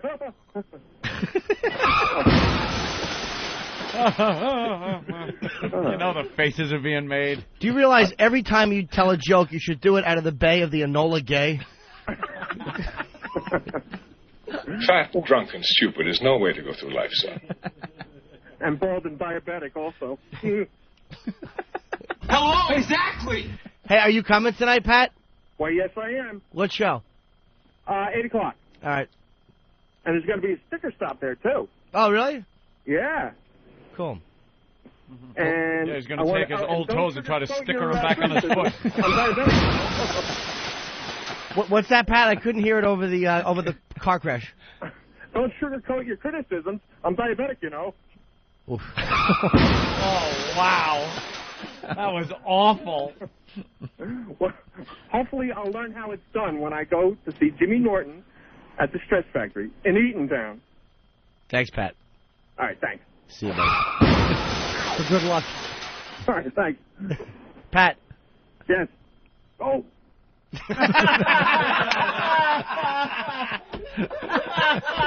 Oh. Oh, he knew he was had. He was completely had. On the line, some lady that has an interesting theory about wormholes. Really? Yes. Hello? Hi, Oh. it's me again.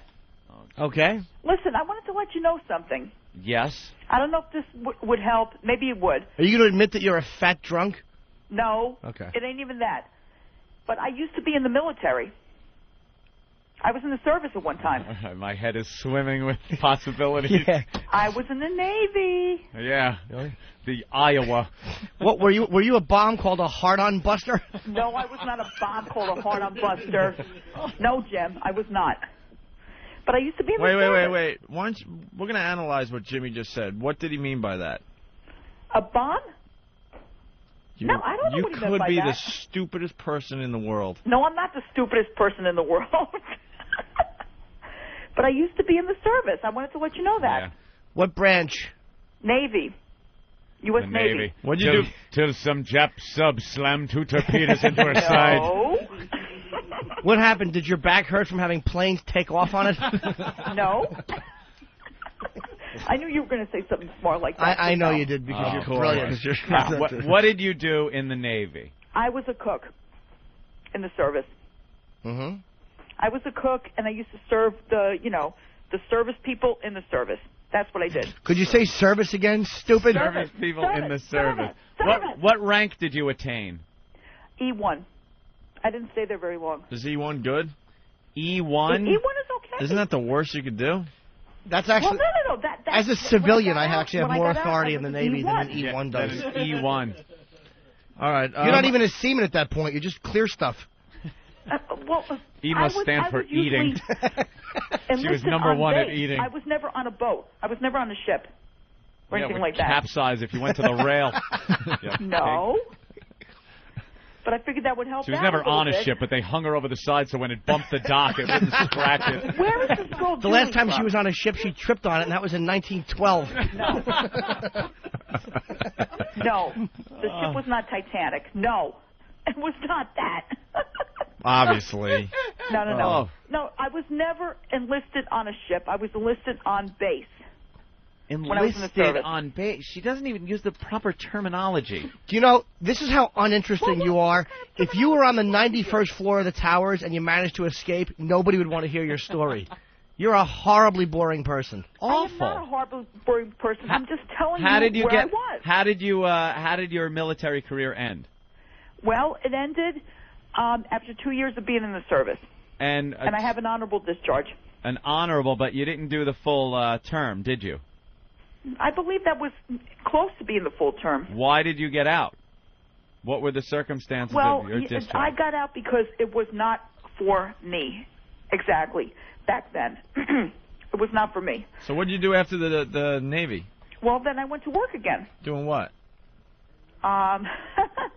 Oh, boy. Maybe I shouldn't even say this. Oh. McDonald's?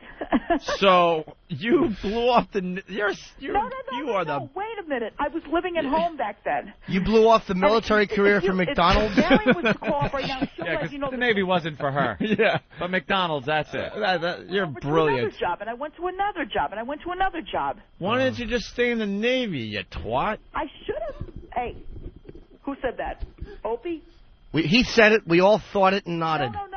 Listen to me. You blew off the Navy for McDonald's. That's brilliant. And second of all, it was not exactly for me. Well, listen, are you depressed because you were convicted of aiding terrorism as a lawyer today? What? Oh, wow, that's Exactly. a good one. Excuse me? Of course. What are you talking about? me? Ugh. We're not even going to explain. No, I just wanted to let you know that I was. What's your thoughts on Michael And Jackson? then they helped me out. What's your thoughts on Michael Jackson? What are my thoughts on Michael Jackson? Yes. I have right now I have no clue because I don't know who to believe. Not him just right now. Or what's going on with him. Him or what's going on with him? Oh, him wow. or what is going on with him with the kids. I have no idea. All right, what do you think of Corey Feldman? I see news every day, and you know what? We're doing a quick... Now. Shut up. We're doing a quick news roundup here. What do you think of Corey Feldman and his latest allegation? Who's Corey Feldman? Exactly. What do you think of Kim Jong-il? Who? Oh. She just knows Go nothing. back to Michael Jackson. Have you been listening to the show today? Yes, I have. What do you think about Prince Charles getting remarried? I don't approve of that, but if that's what they want to do. All right, what about Jason Giambi and the steroid thing? The Jason Giambi steroid thing? Well, I'll tell you what, there's going to be a lot more things coming out in the future about baseball players. Oh, like what? Yeah, like what? The steroids and stuff like that. There's going to be a lot more. Like what? There's going to be a lot more about the steroid thing. Like example? An example? The muscular-built guys and everything like that?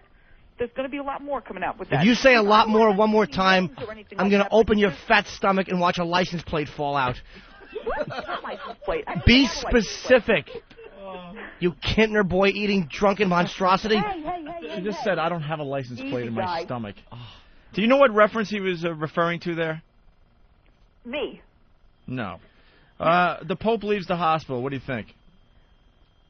Well, I think he's going to be okay. Seinfeld's mom, broke or rich?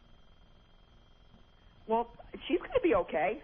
How do you feel about the Hamas attack now in Israel the last couple of days? Is that going to hummus? Wait a minute. What? The Hamas attack recently, because Abbas and Sharon shook hands and they're working out a peace deal. How do you feel about the Hamas attack? Is that going to hurt things at all? Hamas attack? Yes. It's kind of like a Big Mac attack, fatso. Well, she could relate. She could relate to this a little bit because when she was stationed in Yemen, a small boat pulled up next to her and blew a hole in her side. No. When she was in the Navy, that's how she got out. Hey, were you depressed when they pushed Leon Klinghoffer off your shoulder? I lived in San Diego for a little bit, and then I got out. And I was living in... Wait, you were in San Diego in the Navy, and that wasn't good enough for you, so you came home to work at a McDonald's in Jersey somewhere? Well, for a little bit, and then after that I got a regular job, and after that I just kept on going on from job to job. Drew Boogie in studio. Hit us up with something. We're going to play What Did We Learn on the Opie and Anthony Show. Let's go to Pinchy. Pinchy, what's up, buddy? Hey, guys, how are ya? Pretty good. Hey. Hey, boo-boo. Hi, Pinchy. Hey. Hey, today I learned from Opie that Mexicans have round faces. Very good. Very good. Thank you. Let's go to Keith. Hey, Keith, what did you learn on the program today? I learned that if I come to the XM studios, and by the way, hi, boys. Hi, Cucumber Stick. Hi, Angel Eyes. If I come on the show, I got to give my information. My information is going to be listed as Jim Norton. My address, Stress Factory on Route 35. That's in Eatontown, New Jersey. That'd be my address. Yeah. But I only live there February 11th and 12th. My phone number is 888-541-HA-HA. My website, if I would have one to list, would be eatabullet.com. I have an alias, which is Jim Norton. I'm the best comedian on the planet. I'm also known as Jim Norton, and I have a CD, which is Yellow Discipline. Wow. And I have an email, which is yellowtreats@AOL.com. Punch it out, boys. Feel free to call anytime, sir. You're what we call a good egg. All right, let's go to Steve in Jersey. Steve? Hey, boys, I learned that Lady Di should buckle down and pick herself up by her horseshoes. And an E1 is not even semen, just clear stuff. Day to night. Very good. Ben's raw ass checking in. What did you learn, Ben? Hey, Drew Boogie rocks. I want to say that. Nice, yeah. And I also learned that the vendors in Central Park are going to be selling Java logs and cheese and crackers. All right, let's relax with that. You want. Very nice. Doughboy. I learned that Drew Boogie is the best in-house guest. We need him back more often. Yep. Yeah, we'll have him back again. I think it worked very well today. Later, boys. All right. Let's go to whoever this is. What did you learn on the program? Yo, guys, what's up? What's up, fucker? Hey. Hey, yo, guys, I learned that Pat Luminati has to be upgraded from a car crash to a train crash. We call that a rich boss. Oh. Jeremy from Jersey. Hey, boys, I learned that if you cut Lady Di open, that little kitten boy spills out all over the top. Very nice. Let's say hi to Porky. Hey, Porky, what did you learn on the show today? Hey, I learned Lady Di got discharged for swallowing semen. Yeah. Want to thank Joey Paizano for stopping by and saying hi. Thanks, Joey. Yeah. Paizano's up Mulberry Street in the heart of Little Italy. Go there, say Opie and Anthony sent you, and Joey will throw you a glass of wine. Great food down there in Little Italy. Norton, we'll see you tonight. Don't worry, you don't need to plug $7,000. You don't need to plug anything.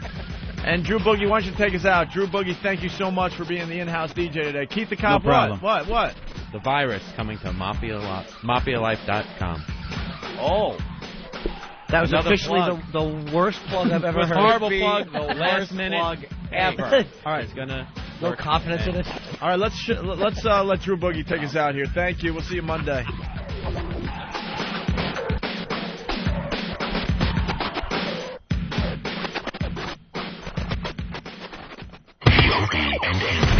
Program